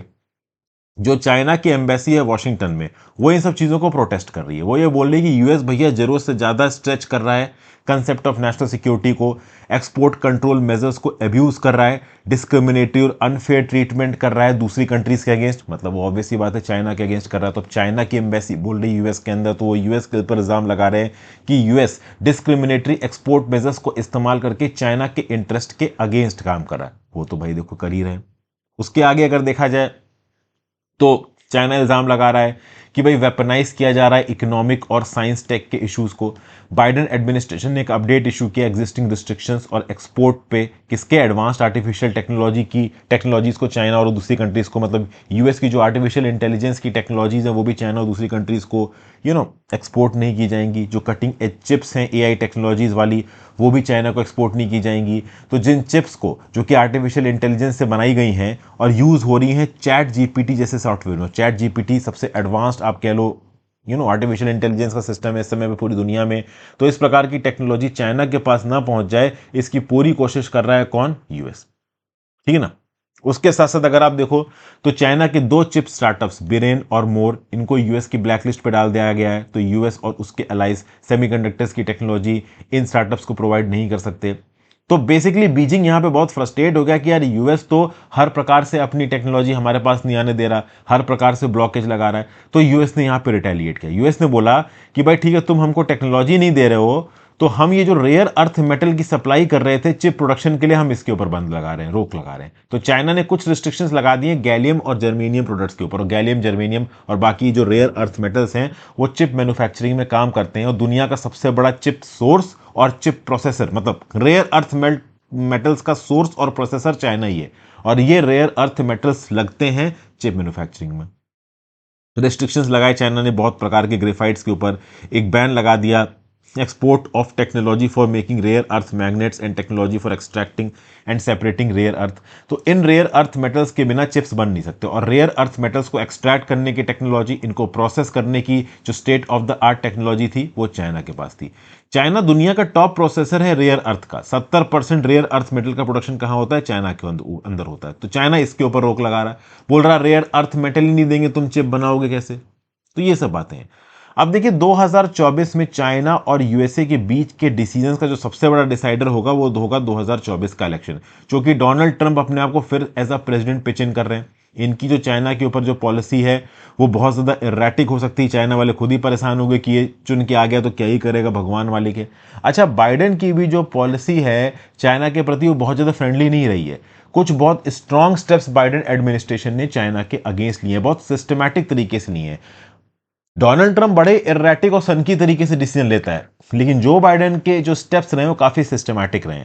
पहली बात तो जो बाइडेन ने अपने अलाइज जैसे कि साउथ कोरिया और जापान के साथ मिलकर ओवरऑल चीजों को मतलब स्ट्रांग किया है। ताइवान के साथ मिलकर सेमीकंडक्टर की टेक्नोलॉजी के एक्सपोर्ट को चाइना में रोका है। फिर क्वाड को स्ट्रांग किया जो बाइडेन ने, ऑस्ट्रेलिया, इंडिया, जापान और यूएस के ग्रुप को। ऑकस बनाया ऑस्ट्रेलिया, यूनाइटेड किंगडम और यूएस, जिससे चाइना को जियोपॉलिटिकल डिस्कंफर्ट मिला। तो बेसिकली जो बाइडेन ने भी यहां पे एंटी चाइना एक्टिविटीज की हैं, but at the same point of time यहां पे जो बाइडेन चाइना के साथ रिश्तों को थोड़ा ठीक करने की भी कोशिश कर रहे हैं। अब इस स्टेबलाइजिंग के बीच में कहीं डोनाल्ड ट्रंप यहां चुन के आ जाता है तो ये चाइना के लिए वर्स्ट नाइटमेयर होगा। वर्स्ट नाइटमेयर क्यों? क्योंकि डोनाल्ड ट्रंप कब क्या कर देगा वो शायद उसको खुद नहीं पता है, तो चाइना को कैसे पता चलेगा। और चूंकि यूएस चाइना का कॉम्पिटिशन बहुत ज्यादा बड़ा है, चाइना इकोनॉमिकली और साइंटिफिकली बहुत आगे निकल चुका है, तो आगे आने वाले समय में बहुत सारे जियोपॉलिटिकल इश्यूज भी प्ले करेंगे, जैसे फिलीपींस के अंदर जो यूएस मिलिट्री का प्रेजेंस होना, चाइना की जो एक्टिविटी है स्कारबोरो शोल रीफ के पास, सेकेंड थॉमस शोल के पास, इन सब को लेकर अक्सर कर चाइना और यूएस के बीच में वर्बल स्पैट होती रहती है, बहस होती रहती है। तो किस प्रकार से यूएस और चाइना के रिलेशन डायनेमिकली आगे इवॉल्व होगी, इस बात को लेकर भी क्लैरिटी नहीं। और इस बात के ऊपर बहुत हद तक डिपेंड करेगा कि यूएस चाइना की पुरानी इकोनॉमिक रिलेशनशिप उस लेवल पे रीइंस्टेट हो पाएगी या नहीं हो पाएगी। ठीक है, फिर आगे चलते हैं। अगला है dive into sanitation solutions, processing, managing and treating used water. क्या बोला जा रहा है यहां पे? भाई देखिए, सैनिटेशन सिस्टम पब्लिक हेल्थ में एक बहुत इंपॉर्टेंट रोल प्ले करते हैं। जो पानी इस्तेमाल हो गया, जैसे कि आपके घर के अंदर आप एक्सक्रीशन में हाथ धोने में, सैनिटेशन में, बर्तन धोने में, कपड़े धोने में, खाना बनाने में पानी का इस्तेमाल करते हो। ठीक है भाई, सब लोग इस्तेमाल करते हैं, कुकिंग, क्लीनिंग, हर चीज में, वॉशिंग क्लोथ्स, यूटेंसिल्स। सबसे बड़ा सवाल ये उठता है कि ये पानी इस्तेमाल होने के बाद गया कहां? तो जो कॉमन आंसर्स निकल के आते हैं वो ये होता है कि ग्राउंड में चला गया भाई, ओपन स्पेसेस जो होते हैं हाउस के बगल में वहां चला गया, घरों के बगल में जो पाइप से ड्रेन्स खुलते हैं उन ड्रेनों में चला गया, आसपास जो वाटर बॉडी है उसमें चला गया। सबसे खास बात दोस्तों ये है कि ये जो यूज्ड वाटर है ये किस फॉर्म में जाना चाहिए, डिस्पोज होना चाहिए, ये बहुत मैटर करता है। तो अब यही थॉट प्रोसेस हमें इंक्लूड करना है कि कैसे सैनिटेशन सिस्टम्स को डिजाइन किया जाए कि हम कंटेन कर सकें, कन्वे कर सकें, ट्रीट कर सकें और डिस्पोज कर सकें, रीयूज कर सकें यूज्ड वाटर को। जो यूज्ड वाटर है उसकी वैल्यू हमें समझनी है एज अ रिसोर्स, ठीक है ना। जो यूज्ड वाटर है इसको वेस्ट वाटर के ऊपर प्रेफर किया जाता है। देखिए समझिए, गुड पब्लिक हेल्थ, सैनिटेशन के लिए, एनवायरमेंटल पॉल्यूशन के लिए, eight the same point of time water sustainability के लिए ये बहुत ज्यादा जरूरी है कि घर से जो पानी इस्तेमाल हो रहा है उसको हम फिर से यूज करें, ठीक है। रूडिमेंट्री सैनिटेशन प्रैक्टिसेस को एंशिएंट सिविलाइजेशन द्वारा 4000 बीसी, मतलब आज से 6000 साल पहले इंप्लीमेंट किया गया था। और जो मॉडर्न सैनिटेशन सिस्टम जो लेटेस्ट लगाया गया वो लंदन में लगाया गया 1800 में। अब कितने प्रकार के सैनिटाइजेशन सिस्टम एग्जिस्ट करते हैं, तो भाई ये इस बात पे डिपेंड करता है कि आप रहते कहां हो। रूरल इलाकों में और स्पेशियस अर्बन रेजिडेंसेस में ट्विन पिट्स और सेप्टिक टैंक्स बनाए जाते हैं। इनको आप बोलते हो ऑन साइट सैनिटेशन, मतलब आपकी गंदगी को साफ करने के लिए जो सैनिटाइजेशन सिस्टम है वो आपके घर के पास ही बना दिया गया। सेप्टिक टैंक तो हर जगह होते हैं, जो आपका एक्सक्रेटरी प्रोडक्ट होता है वो सेप्टिक टैंक में जाके सेव हो जाता है और बाद में समय समय में वैक्यूम क्लीनर वाली गाड़ियां आती हैं, सेप्टिक टैंक को साफ करके ले जाती हैं। एक बनाया जाता है भाई ट्विन पिट्स, ठीक है ना। ट्विन पिट्स ये पानी के, गंदे पानी के मैनेजमेंट के लिए बनाया जाता है। इसको आप बोलते हो on site sanitation. On site sanitation में और भी बहुत प्रकार की चीजें आती हैं, जैसे बायोडाइजेस्टर टॉयलेट्स आती है, बायो टैंक्स आती है, यूरिन डाइवर्जन ड्राई टॉयलेट्स आती हैं। ये जो सिस्टम है ये कलेक्शन और स्टोरेज स्ट्रक्चर्स की तरह काम करते हैं। पैसिवली ट्रीट करते हैं यूज्ड वाटर को, डिस्पोज करते हैं लिक्विड को सराउंडिंग सॉइल में, समझिए। तो मतलब देखिए अब क्या है कि अगर आप गंदा पानी वो सराउंडिंग लैंड में डिस्पोज ऑफ कर दोगे तो गड़बड़ है। देखिए आपके घर में इस्तेमाल हुआ पानी जो आपने बाथरूम में इस्तेमाल किया, जिसमें डिटर्जेंट आपने नहाया, ठीक है ना, साबुन आबुन लगाया, अब वही साबुन से मिला हुआ पानी आपके नहाने के बाद घर से बाहर निकला, वही सीधे सीधे आप जमीन में सॉइल में नहीं फेंक सकते, क्योंकि उसी सॉइल में एग्रीकल्चर हो रहा है। अब वही डिटर्जेंट जाके अगर सॉइल में मिलेगा तो काम गड़बड़ होगा ना। तो जो डिटर्जेंट और इस प्रकार की इंप्योरिटीज यूज्ड वाटर में होती हैं उनको पहले हटाना जरूरी है, और उसी हटाने के लिए ऑन साइट सैनिटेशन जैसे कि ट्विन पिट्स, आपका biodigester toilets, bio tank, urine diversion dry toilets, इन सबको इस्तेमाल किया जाता है। सेप्टिक टैंक बनाए जाते हैं फीकल स्लेज को साफ करने के लिए, ठीक है। जो ट्विन पिट्स है इसमें क्या होता है, दो पिट्स होती हैं सेपरेटेड 1 मीटर से अलग अलग, और इन पिट के जो वॉल्स होते हैं वो पोरस होते हैं। तो पोरस वॉल्स के थ्रू जो लिक्विड पानी है साफ वो तो चला जाएगा जमीन के अंदर, और जो सॉलिड गंदगी है वो इस पर्टिकुलर पिट में ही रह जाएगी। और पिट समय समय पे हम लोग साफ करवाते रहते हैं, सफाई वालों को बुलवा के। जब एक पिट अपनी कैपेसिटी पे पहुंच जाती है 2 3 4 5 जितने भी साल के बाद, वहां पे उसका कचरा जो सॉलिड वाला है साफ करवा लेते हैं, और जो उसका पानी है वो वैसे भी पोरस वॉल से सीप कर करके निकल चुका है। तो जो ट्विन पिट्स हैं कंप्लीट सिस्टम है by itself, full sanitation cycle को मेंटेन करता है, कंटेनमेंट से लेके ट्रीटमेंट से लेके डिस्पोजल तक, ठीक है ना, इमीडिएट सराउंडिंग्स को नुकसान पहुंचाए बिना।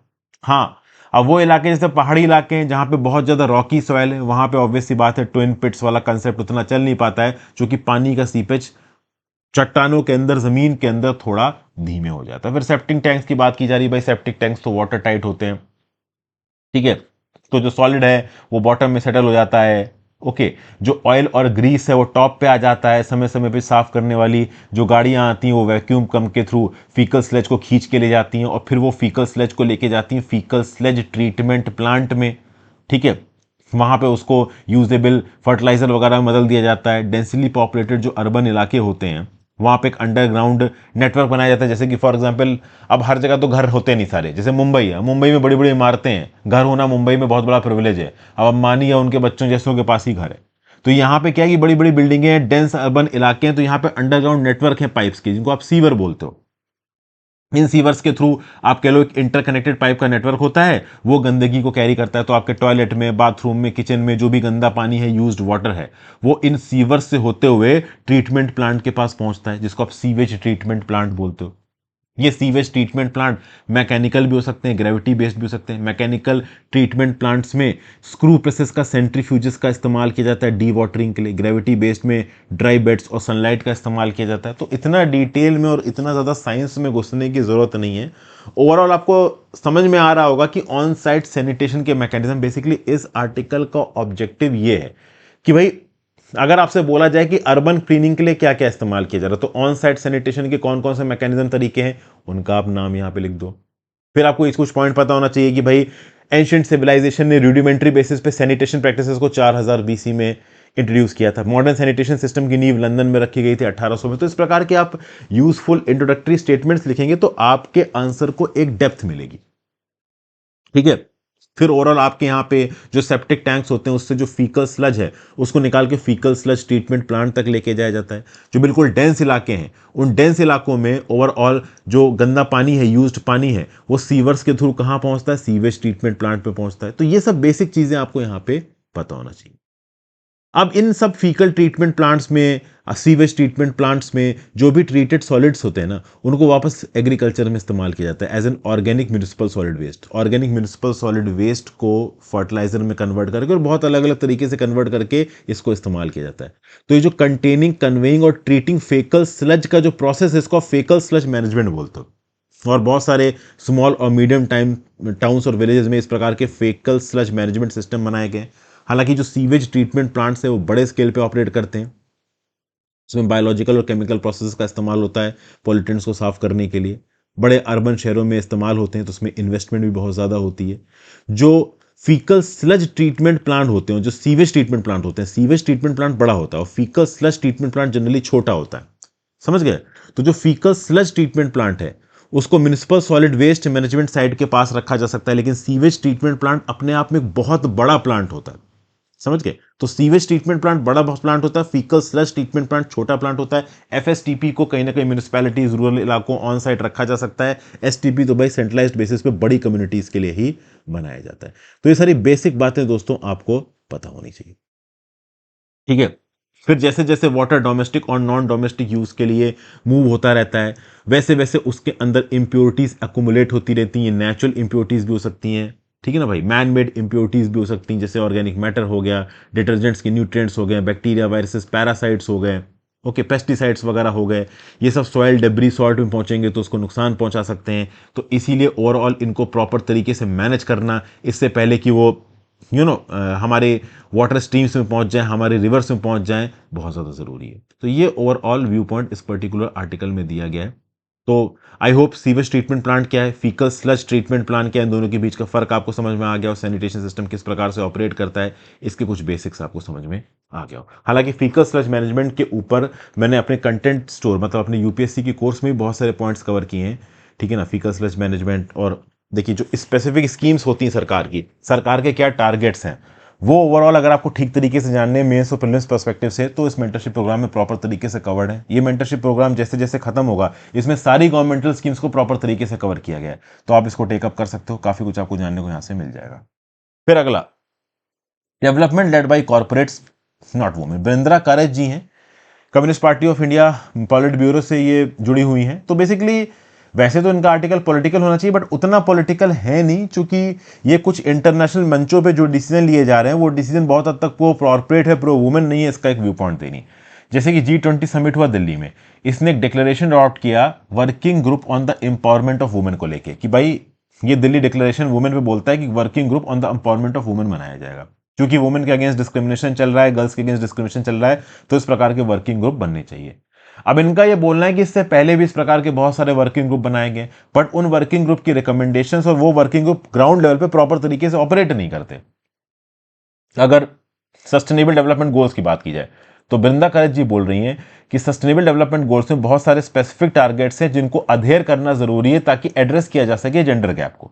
ठीक है, जो दिल्ली डिक्लेरेशन वो खुद बोलता है कि at the mid point two 2030 the global progress on SDGs of track with only 12% of the targets on track. देखिए समझिए, मिलेनियम डेवलपमेंट गोल चला 2000 से लेके 2015 तक। 2015 में आ गए सस्टेनेबल डेवलपमेंट गोल्स जो कि चलेंगे 2030 तक। अब 2015 से 2030 का टाइम है 15 साल का। अब इसमें से 7.5-8 साल बीत चुके हैं, जो कि हम लोग चल रहे हैं 2023 में। तो ऑलरेडी जब हम 2023 में पहुंच चुके हैं, उसके बावजूद भी सस्टेनेबल डेवलपमेंट गोल्स पे जो प्रोग्रेस है केवल 12% टारगेट्स ऑन ट्रैक हैं। तो इन सस्टेनेबल डेवलपमेंट गोल्स में भी वुमेन एम्पावरमेंट की बात करी गई है, आप वुमेन एम्पावरमेंट कर नहीं पा रहे। तो G20 के दिल्ली डिक्लेरेशन में एक और working group empowerment of women में बना के क्या एक्स्ट्रा कर लोगे? जो तुम्हारे पहले टारगेट से तुम वही पूरे नहीं कर पा रहे हो, तो नए डिक्लेरेशन और नए वर्किंग ग्रुप बना के आप क्या नया करने वाले हो? ये तो वही बात है कि पुराने वर्किंग ग्रुप बना दिए, वो काम कर नहीं पा रहे हैं, तुम नए के नए वर्किंग ग्रुप बना के लोगों को पपलू देते जा रहे हो कि हम ये कर रहे हैं वो कर रहे हैं, एक्चुअली में कुछ कर रहे नहीं हो। फिर ये बोलने की जो जेंडर इक्वालिटी सेक्शन है वो क्या बोलता है कि we encourage women led development and remain committed to enhancing women's full equal effective and meaningful participation and decision making for addressing global challenges inclusively and in contributing as active participants in all spheres of society across all sectors and at all levels of economy. तो ये जो women led development वाली बात है ना, अच्छी बात है भाई। G20 के अंदर ये जो वर्किंग ग्रुप बनाया गया उसमें वुमेन लेड डेवलपमेंट इंडिया ने सजेस्ट किया, बट एक्चुअली में वृंदा कारत बोल रही है कि यार ये वुमेन लेड डेवलपमेंट का एक्चुअली में मतलब क्या है? तुम लोग फ्रेजेस तो इंट्रोड्यूस कर देते हो, but women led development what does this actually mean? एक ऐसा डेवलपमेंट प्रोसेस जिसमें लीडर्स वुमेन हो, बट क्या एक्चुअली वुमेन लेड डेवलपमेंट हो रहा है? क्या सच में वुमेन यहां पे चीजें लीड कर रही हैं? देखिए क्या बोला गया, the truth is that development models adopted by the countries describing themselves as democracies, mainly developed countries in the West, had left an obscene inequalities between countries, between rich and poor within countries, and between men and women। मतलब इनका ये बोलना है कि जो countries अपने आप को डेमोक्रेसी बोलती हैं, खासकर वेस्टर्न कंट्री जैसे यूएस हो गया, कनाडा हो गया, वहां पे ओवरऑल जो अमीर है वो और अमीर हुआ जा रहा है और जो गरीब है वो और गरीब हो जा रहा है। तो जो करंट मॉडल ऑफ डेवलपमेंट है उसमें रिच और पुअर के बीच का जो डिफरेंस है वो बहुत तेजी से बढ़ रहा है, और उसके साथ साथ मेन और वुमेन के जो बीच का डिफरेंस है वो भी बहुत तेजी से बढ़ रहा है। यहां पे ट्रिकल डाउन थ्योरी के ऊपर सब फेंक दिया गया है कि हाँ भाई कंट्री की आप इकोनॉमी बढ़ाओ, जब कंट्री की इकोनॉमी बढ़ेगी और पैसा आएगा, भले वो कॉर्पोरेट्स के पास जा रहा हो बट वो पहुंचेगा तो नीचे के लोगों के पास ही ना। बट ऐसा एक्चुअली में हमेशा होने वाला नहीं। ये ट्रिकल डाउन थ्योरी के ऊपर ही सारे कॉर्पोरेट्स बैंक करते हैं। सारे कॉर्पोरेट्स का क्या बोलना है कि भाई हम देश की इकोनॉमिक डेवलपमेंट में पार्टिसिपेट करेंगे, बहुत ज्यादा तेजी से इकोनॉमी को डेवलप करवाएंगे। लेकिन अभी रिसेंटली ऑक्सफोम की रिपोर्ट आई जिसमें यह बताया गया था कि भैया 2020 से लेके अब तक दुनिया में 500 करोड़ लोग, जो कि ग्लोबल पॉपुलेशन का 60% है, गरीब हुए हैं, और 5 जो सबसे अमीर लोग हैं उनकी दौलत दुगनी हुई है। पहला ट्रिलियनियर, समझ गए? पहला ट्रिलियनियर मतलब ओवरऑल 80 लाख करोड़ वाला इंसान अगले 10 सालों में आ जाएगा, और हमको 230 साल लग जाएंगे पॉवर्टी को खत्म करने में। तो ये जो ट्रिकल डाउन थ्योरी इसको फ्लॉट बताया गया कि हाँ भाई वेल्थ क्रिएट करो, वो वेल्थ नीचे गरीबों के पास पहुंच जाएगी। नहीं पहुंच रही भाई वो गरीबों के पास। जो अमीर हैं वो 10 तरीके के फायदे, उनको टैक्स कंसेशन भी मिल रहा है, बैंक लोन में भी उनको रियायत मिल रही है, लैंड अवेलेबिलिटी में सब्सिडीज मिल रही है, पूरे देश में उनको टैक्स में वो मिल रहा है एग्जेम्पशंस, और जो गरीब है उनके ऊपर टैक्स बढ़ाए जा रहे हैं। इंडिया के अंदर डायरेक्ट टैक्स कलेक्शंस कम है और इनडायरेक्ट टैक्स कलेक्शंस ज्यादा हैं, जबकि डेवलप्ड कंट्री की सबसे खास बात ये होती है कि डायरेक्ट टैक्स कलेक्शन ज्यादा रखो इनकम पे और इनडायरेक्ट टैक्स कलेक्शन कम रखो, क्योंकि इनडायरेक्ट टैक्स कलेक्शन सीधे गरीब पे वॉर करते हैं। फिर पब्लिक एसेट्स को बेचा जा रहा है, स्ट्रेटेजिक इंडस्ट्रीज को प्राइवेटाइज किया जा रहा है।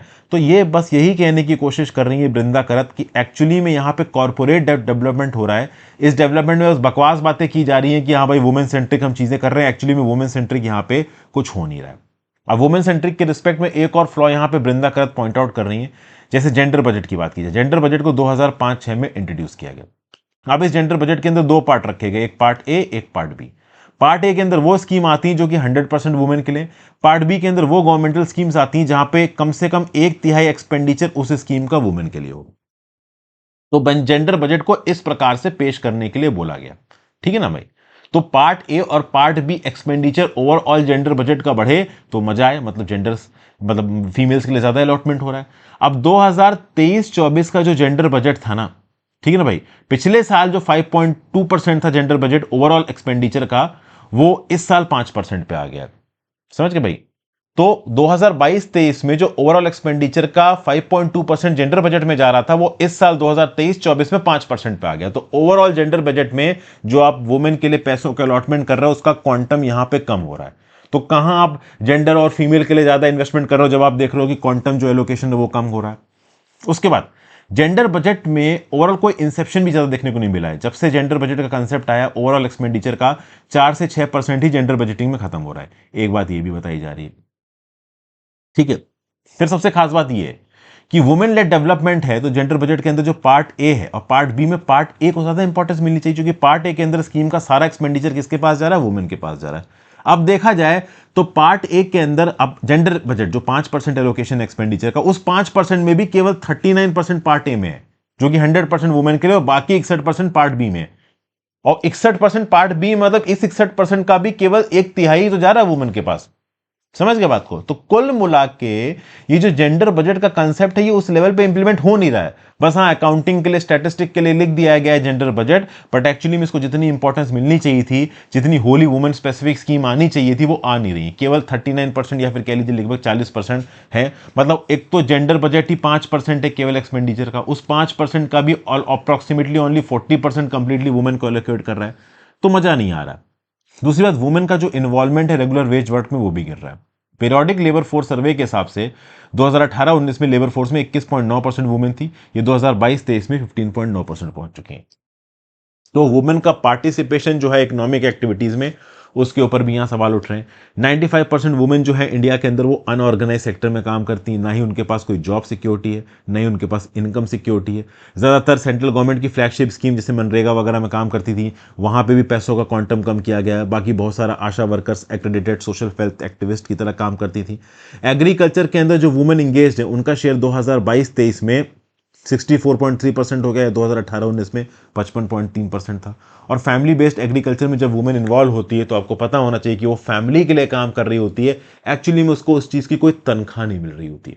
तो मनरेगा में अलॉटमेंट कम, तो वुमेन को कम पैसा मिल रहा है। ज्यादातर वुमेन का involvement agriculture based, family based agriculture में हो रहा, तो वहां पे उसको पैसा नहीं मिल रहा है। तो कुल मिला के ये जो वुमेन लेड डेवलपमेंट की बात है, ये ग्राउंड लेवल पे उतना होता नजर नहीं आ रहा है। जो हो रहा है वो कॉर्पोरेट लेड डेवलपमेंट हो रही है, वुमेन लेड डेवलपमेंट तो दूर दूर तक नहीं दिख रही। ठीक है, ये बातें यहां पे बोली जा रही है। फिर new economics for inclusive growth, ये क्या चीज है?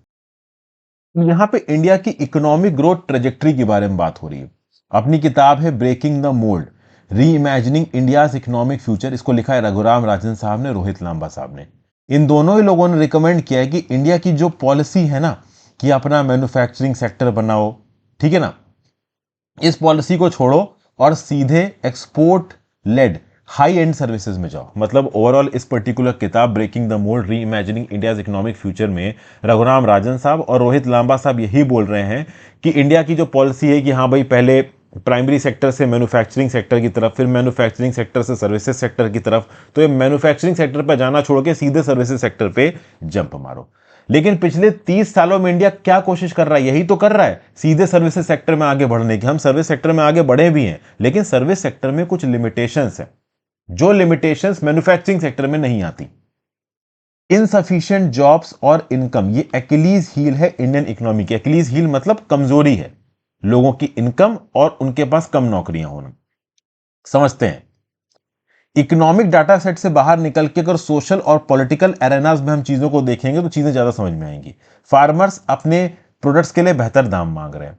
इनफॉर्मल सेक्टर वर्कर्स और कॉन्ट्रैक्ट वर्कर्स फेयर वेजेस और सोशल सिक्योरिटी मांग रहे हैं। अब सबसे खास बात दोस्तों यहां पे यह है कि 60% इंडिया का तबका इकोनॉमिकली वीकर सेक्शंस में आता है।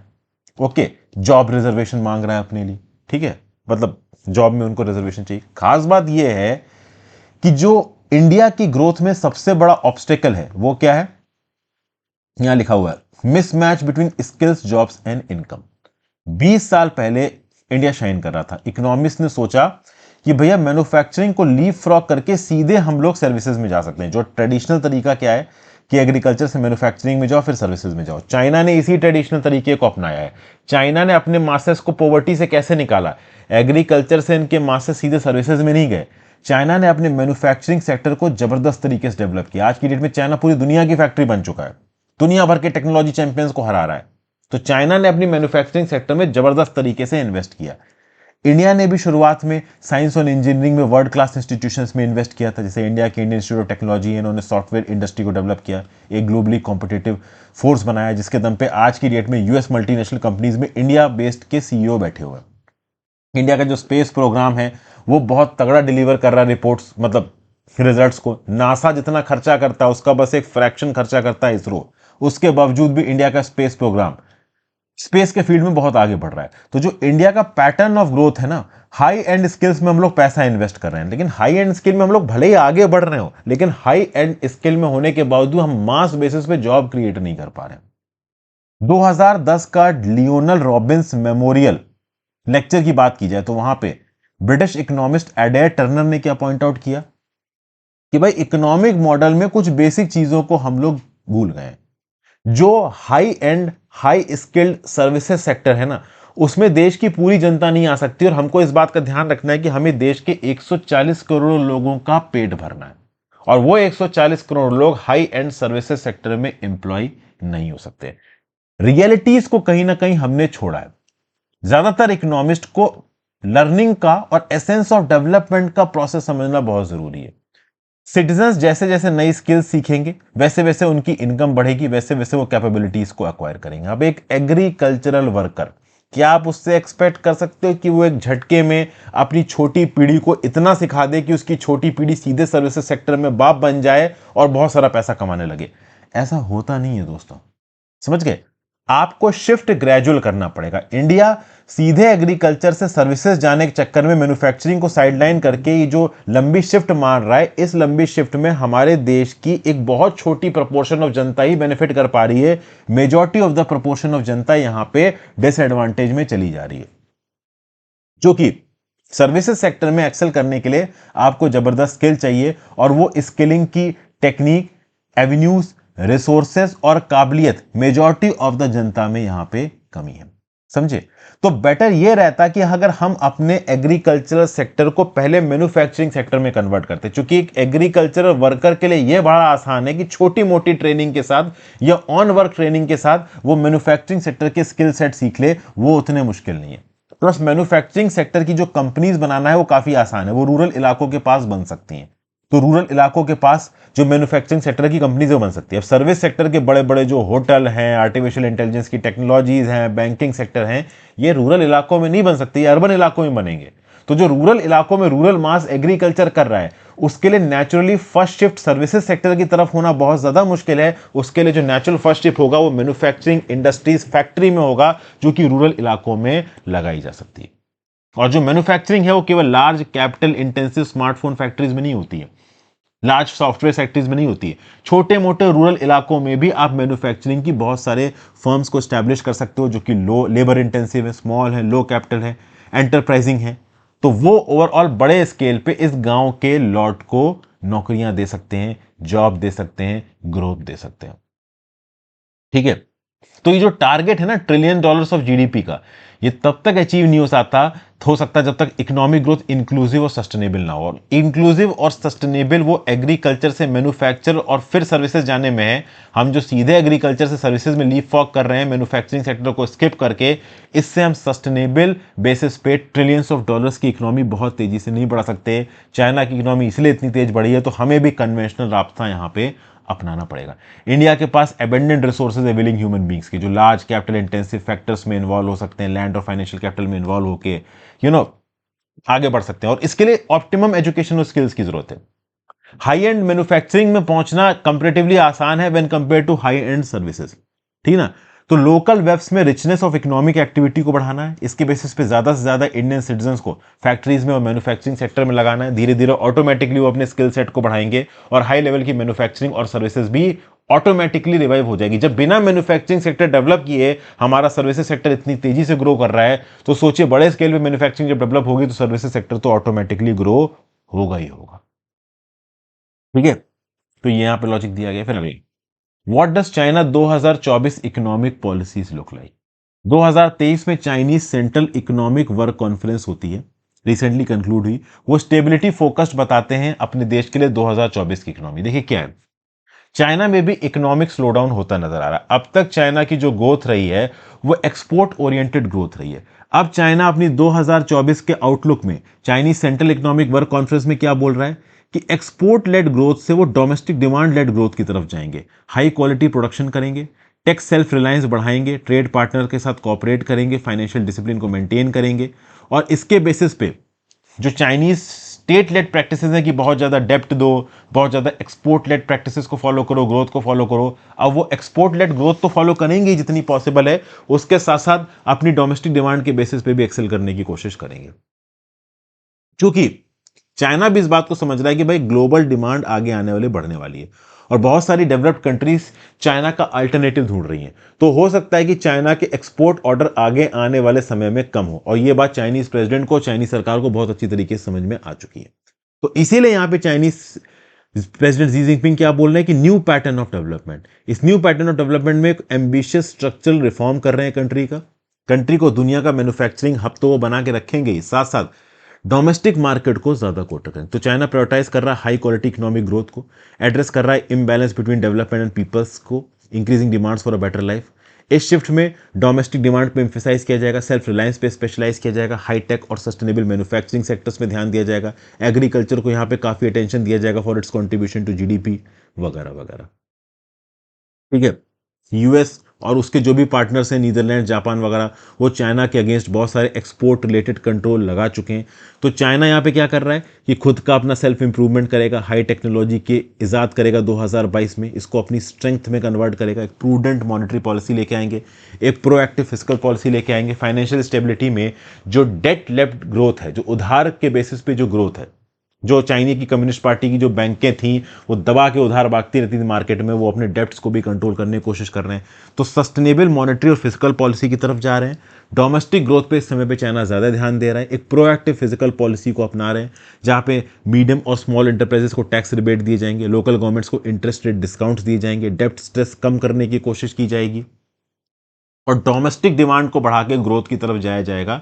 एक्सपोर्ट लेड ग्रोथ भी करेंगे, बट एक्सपोर्ट लेड ग्रोथ के साथ डोमेस्टिक डिमांड की तरफ भी ये लोग जाने की कोशिश कर रहे हैं। ठीक है ना।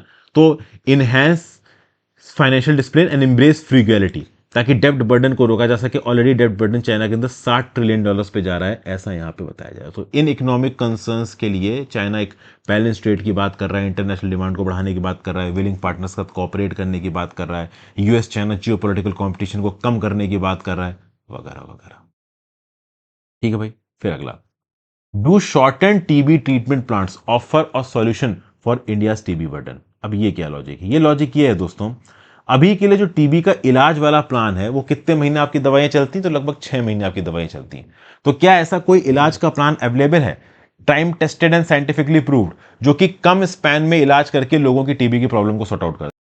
वैसे टीबी ट्रीटमेंट को लेके, नेशनल ट्यूबरकुलोसिस एलिमिनेशन प्रोग्राम को लेके मैं बहुत हॉलिस्टिकली अपने मेंटरशिप कोर्स में कवर कर चुका हूं, बट ठीक है, कभी कभी एडिटोरियल्स आ जाते हैं, उसमें भी कुछ इंपॉर्टेंट फैक्ट्स हमें मिल जाते हैं। काम भर की चीजें ऑलरेडी मेंटरशिप कोर्स में कवर्ड है। ट्यूबरकुलोसिस एक ड्रेडफुल डिजीज है, हाई मॉर्टेलिटी है और एक बड़ा ग्लोबल हेल्थ कंसर्न है। इंडिया अकाउंट करता है 27% of the TB cases world wide. मतलब अगर 100 लोग दुनिया भर में टीबी से इंपैक्ट हो रहे हैं तो 27 तो इंडिया में ही है। तो अब इंडिया की इतनी बड़ी पॉपुलेशन 130-140 करोड़ की, तो थैंकफुली, मतलब आप कह लो थैंकफुल टू दिस पॉपुलेशन, ये आप कह लो मजाक उड़ाने के रिस्पेक्ट में बोला जा रहा है कि इंडिया में, मतलब दुनिया भर में जितने ट्यूबरकुलोसिस के केसेस हो रहे हैं 27% इंडिया से आ रहे हैं। अब पिछले एक डेकेड में नेशनल ट्यूबरकुलोसिस जो एलिमिनेशन प्रोग्राम चलाया गया है प्राइवेट सेक्टर के साथ मिलकर, इसने सक्सेसफुली फाइंड किया है और ट्रीट किया है 17.14 मिलियन लोगों को जो कि टीबी के साथ, मतलब 1,71,00,000 लोगों को जो टीबी के साथ इनको ट्रीट किया गया, इसमें 14 लाख बच्चे हैं। तो नेशनल ट्यूबरकुलोसिस एलिमिनेशन प्रोग्राम ने पिछले एक डेकेड में 1.71 करोड़ लोगों को ट्रीट किया, 17.14 मिलियन लिख दीजिएगा, इसमें 14 लाख बच्चे, 1.4 मिलियन बच्चे, अपने आप में कुडोस करने वाली बात है। कोविड-19 पैंडेमिक ने टीबी केयर को थोड़ा अफेक्ट किया, क्योंकि जब कोविड-19 फैला था तो पूरा का पूरा हेल्थ सिस्टम टूट सा गया था, सब कोई कोविड के ट्रीटमेंट में लगा हुआ था, तो टीबी पे उतना ध्यान लोग दे नहीं पाए। उसके साथ साथ अगर आप देखो तो ड्रग रेजिस्टेंट टीबी भी आज की डेट में बढ़ रहा है, तो बेसिक डिजीज मैनेजमेंट से काम बन नहीं पा रही, हमें कुछ और एक्स्ट्रा करने की भी जरूरत पड़ रही है। अब देखिए, टीबी क्यूरेबल है, लेकिन इसका पर्टिकुलरली जो ट्रीटमेंट है ना, वो चैलेंजिंग है। अगर ड्रग सेंसिटिव टीबी की बात की जाए तो भैया एक पेशेंट को कम से कम 6 महीने टीबी की दवाइयों पर रहना पड़ेगा, तब जाके वो ट्रीट होगा, और 6 महीने अपने आप में एक बहुत बड़ा टाइम है। और इस 6 महीनों में भी 3 से 4 अलग प्रकार की ड्रग्स खानी पड़ेंगी, और कई बार इन ड्रग्स को सॉलो करना मुश्किल होता है। तो ये ड्रग्स चाइल्ड फ्रेंडली नहीं है। बच्चे, कई बार आपने देखा होगा कि बच्चे दवाइयाँ लील नहीं पाते, ठीक है ना। मैं भी छोटा था तो कोई दवाई दी जाती थी, पेट खराब हो गया मेट्रोजिल दी, मम्मी ने तो खा नहीं पा रहे हैं, ठीक है ना। क्यों? क्योंकि मतलब लील नहीं पा रहे, बच्चे नहीं लील पाते दवाइयों को, तो बच्चों के लिए कहीं ना कहीं जो टीबी का जो आप कह लो डिजीज रेजिमेन है वो उतना फ्रेंडली नहीं है। जो साइज होती है, जो टेस्ट होता है टैबलेट का, वो चाइल्ड फ्रेंडली नहीं होती। तो नेशनल ट्यूबरक्लोसिस एलिमिनेशन प्रोग्राम अभी के लिए रिकमेंड करता है daily dose of medicine with direct observation for 6 months. अब ये 6 महीने का जो टीबी का ट्रीटमेंट वाला जो टाइम पीरियड है ना, वो बहुत सी फैमिलीज को रास नहीं आता। इसलिए अगर आप देखो तो बहुत सारे पीडियाट्रिक और एडल्ट टीबी पेशेंट बीच में ही ट्रीटमेंट को छोड़ देते हैं, क्योंकि उनको लगता है कि यार बहुत ज़्यादा लंबा समय है, और 6 महीने की ड्रग रेजीम में 2-3 महीने बाद उनको ड्रग का जब फायदा मिलने लगता है, उनकी बीमारी के सिम्टम्स चले जाते हैं, तो उनको लगता है कि ठीक हो गया और वो छोड़ देते हैं, जबकि पूरे 6 महीने का रेजिमेंट करना यहाँ पे जरूरी है। और अगर आपने टीबी के इन्फेक्शन को सही तरीके से ट्रीट नहीं किया, दवाई सही समय से नहीं खाई, तो आपके अंदर टीबी रह जाएगा, और आप अपने नोन वंस को, जो घर में आपके साथ लोग रहते हैं, उनको भी आप टीबी से इन्फेक्ट कर सकते हो। तो कैसे इस चीज को रिड्रेस किया जा सकता है, खासकर इंडिया जैसी कंट्रीज में जहां पे टीबी का बर्डन इतना बड़ा हाई है? तो नई ट्रीटमेंट अप्रोच निकाली जानी चाहिए टीबी के लिए, और उनको नेशनल प्रोग्राम्स में इंटीग्रेट करने की जरूरत है। तो भैया टीबी मेडिसिन को ईजियर टू टेक करना, इसे दुनिया भर में बनाना जरूरी है। रिसेंट स्टडीज एडल्ट्स में कंडक्ट कराई गई, जिसमें पाया गया कि भाई टीबी पाया गया लंग्स में। अब इसको सॉर्ट आउट करने के लिए कॉम्बिनेशन ऑफ न्यू ड्रग्स को और एग्जिस्टिंग वंस को इस्तेमाल किया गया, और जो रिजल्ट्स हैं वो प्रॉमिसिंग है। और कुछ जगहों पे तो रिजल्ट्स इतने प्रॉमिसिंग दिखे कि 4 मंथ का रिजीम ही इनफ बताया जा रहा है। शाइन करके एक ट्रायल चलाया गया, जिसमें 1200 बच्चों को चुना गया, इंडिया से, जाम्बिया से, युगांडा से, साउथ अफ्रीका से। इनको ड्रग्स वगैरह प्रोवाइड की गई नेशनल ट्यूबरक्लोसिस एलिमिनेशन प्रोग्राम के साथ, और ये बोला गया कि भाई 6 महीने का जो टीबी का दवाई का रिजीम है ना, इसको 6 महीने की बजाय अगर आप 4 महीने भी दोगे तो भी इनफ है। तो टीबी के ओवरऑल दवाई वाले देने वाले टाइम पीरियड को यहां पे कम किया जा रहा है, 6 महीने से कम करके 4 महीने किया जा रहा है। ये जरूरी है, क्योंकि भाई 6 महीने का जो ड्रग रेजिम है वो काफी बर्डनिंग हो जा रहा है लोगों के ऊपर। अभी जो स्टडीज यहां पे कंडक्ट की गई हैं, ये इंडिया में भी इसके रिजल्ट्स को मतलब कह लीजिए कंपेयर किया गया, वर्ल्ड हेल्थ ऑर्गेनाइजेशन के पास भी इसका डाटा है, ठीक है। आप भले ही यहां पे इस ट्रायल के बेसिस पे ये बोला जा रहा हो कि 6 महीने से आप 4 महीने तक की दवाइयां कर सकते हो, लेकिन अभी तक इंडिया ने इन पर्टिकुलर गाइडलाइंस को ग्राउंड लेवल पे इंप्लीमेंट नहीं किया है। एक और स्टडी ने यहां पे रिपोर्ट किया है कि भैया 2 महीने का ट्रीटमेंट भी इफेक्टिव हो सकता है। तो कोशिश ये की जा रही है कि 6 महीने की जो टीबी की दवाई का जो रेजिमेन है उसको कम करके 4 महीने या 2 महीने तक लाया जाए। अगर हम ऐसा कर सकते हैं तो 4 महीने या 2 महीने का जो रेजिम है वो 6 महीने से थोड़ा बेटर है, तो लोग ओवरऑल प्रॉपर तरीके से इस रेजिमेन को फॉलो कर पाएंगे। हालांकि वो कितना इफेक्टिव होगा 6 महीने जितनी उसकी इफेक्टिविटी होगी कि नहीं होगी, इसके लिए ऑब्वियस सी बात है आगे और ट्रायल्स कराए जाएंगे। अभी भी लगातार जो रिसर्चर्स हैं वो रिसर्च में लगे हुए हैं, बेस्ट कॉम्बिनेशन ऑफ नई ड्रग्स को ढूंढने की कोशिश कर रहे हैं जो कि हाईली एफिशिएंशियस हो, लीस्ट टॉक्सिक हो और प्रोग्रामेटिक सेटिंग्स में आराम से इंप्लीमेंट की जाए।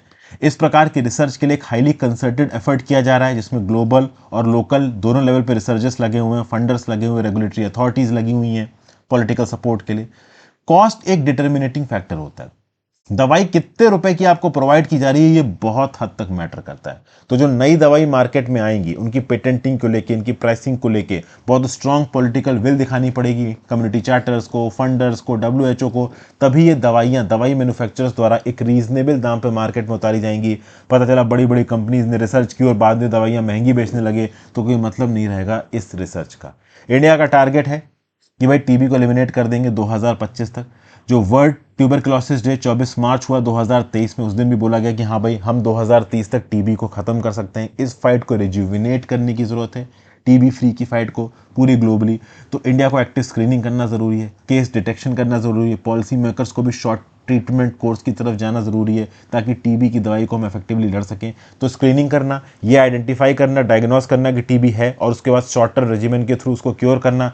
जब तक है ये हम प्रॉपर होलिस्टिक तरीके से नहीं करेंगे तब तक हम टीबी से उस लेवल पर लड़ नहीं पाएंगे।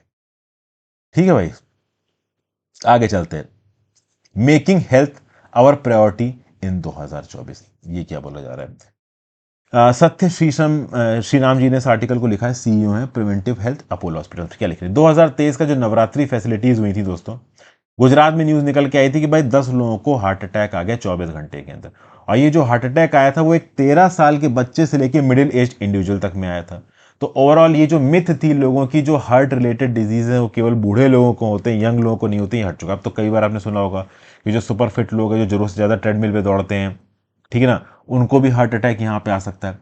तो इंडिया के डिजीज बर्डन को यहां पे समझने की जरूरत है। Communicable disease definitely significant threat है, लेकिन उससे बड़ा थ्रेट निकल के आई है नॉन कम्युनिकेबल डिजीज, जैसे कि कैंसर हो गया, डायबिटीज हो गया, कार्डियोवैस्कुलर हार्ट डिजीज हो गई, क्रॉनिक रेस्पिरेटरी डिजीज हो गई। ये एक बड़ा प्रॉब्लम बन के सामने आई है। एक रिपोर्ट आई है वर्ल्ड हेल्थ ऑर्गेनाइजेशन की, जिसका टाइटल है इनविजिबल नंबर्स। इसमें स्टैगरिंग 66% ऑफ द जो डेथ्स है ना इंडिया में 2019 में, they are attributed to non communicable disease. ये रिपोर्ट ये भी सजेस्ट करती है कि 22% ऑफ द इंडिविजुअल्स जिनकी उम्र 30 से ज्यादा है, वो अपने 70वें बर्थडे से पहले नॉन कम्युनिकेबल डिजीज की वजह से मर जाएंगे। तो मतलब नॉन कम्युनिकेबल डिजीज आगे आने वाले समय में मॉर्टेलिटी का एक बहुत बड़ा रोल प्ले करने वाले हैं। ठीक है भाई, जो ग्लोबल प्रोबेबिलिटी है 70वें बर्थडे से पहले मरने की 18% की, उसके अगेंस्ट इंडिया के अंदर ये प्रोबेबिलिटी हो जाती है भाई आपकी 22% की। ठीक है ना। और ये कौन बोलता है? WHO की रिपोर्ट बोलती है, इसका नाम है इनविजिबल नंबर्स। मतलब नॉन कम्युनिकेबल डिजीजेस इंडिया के अंदर एक बड़ी प्रॉब्लम क्रिएट करने वाले। और सबसे खास बात दोस्तों ये कि नॉन कम्युनिकेबल डिजीज की वजह से होने वाली डेथ्स बहुत हद तक प्रिवेंटेबल है। अगर हम छोटे मोटे चेंजेस कर लेते हैं अपनी लाइफ में, अपनी बॉडी को थोड़ा फिट रखने की कोशिश करते हैं, तो हम इन नॉन कम्युनिकेबल डिजीज को प्रिवेंट कर सकते हैं। ये जो साइलेंट एपिडेमिक है नॉन कम्युनिकेबल डिजीज का, ये कॉमन बिहेवियरल रिस्क फैक्टर्स की वजह से होता है। जैसे कि आप अनहेल्दी डाइट खा रहे हो, फिजिकल एक्टिविटी नहीं कर रहे हो, टोबैको का इस्तेमाल कर रहे हो, एल्कोहल का इस्तेमाल कर रहे हो, तो ये सब बढ़ रहा है इंडिया के अंदर। तो ये जो एपिडेमिक है, it is spurred by factors including a genetic predisposition towards heart such as diabetes and heart cell. देखिए क्या है, कई बार आपके माँ बाप को अगर डायबिटीज है, हार्ट रिलेटेड प्रॉब्लम है, तो वो आपके अंदर आ जाती है। लेकिन सेडेंट्री लाइफस्टाइल एक बहुत बड़ा रोल प्ले करती है। अगर आप अपनी लाइफस्टाइल में प्रॉपर तरीके से एक्सरसाइज नहीं कर रहे हैं, फिजिकल एक्टिविटी नहीं कर रहे हैं, तो कहीं ना कहीं आप बीमारी को अपने प्रति इन्वाइट कर रहे हैं। स्ट्रेस आएगा, एंग्जाइटी आएगा, डिप्रेशन आएगा।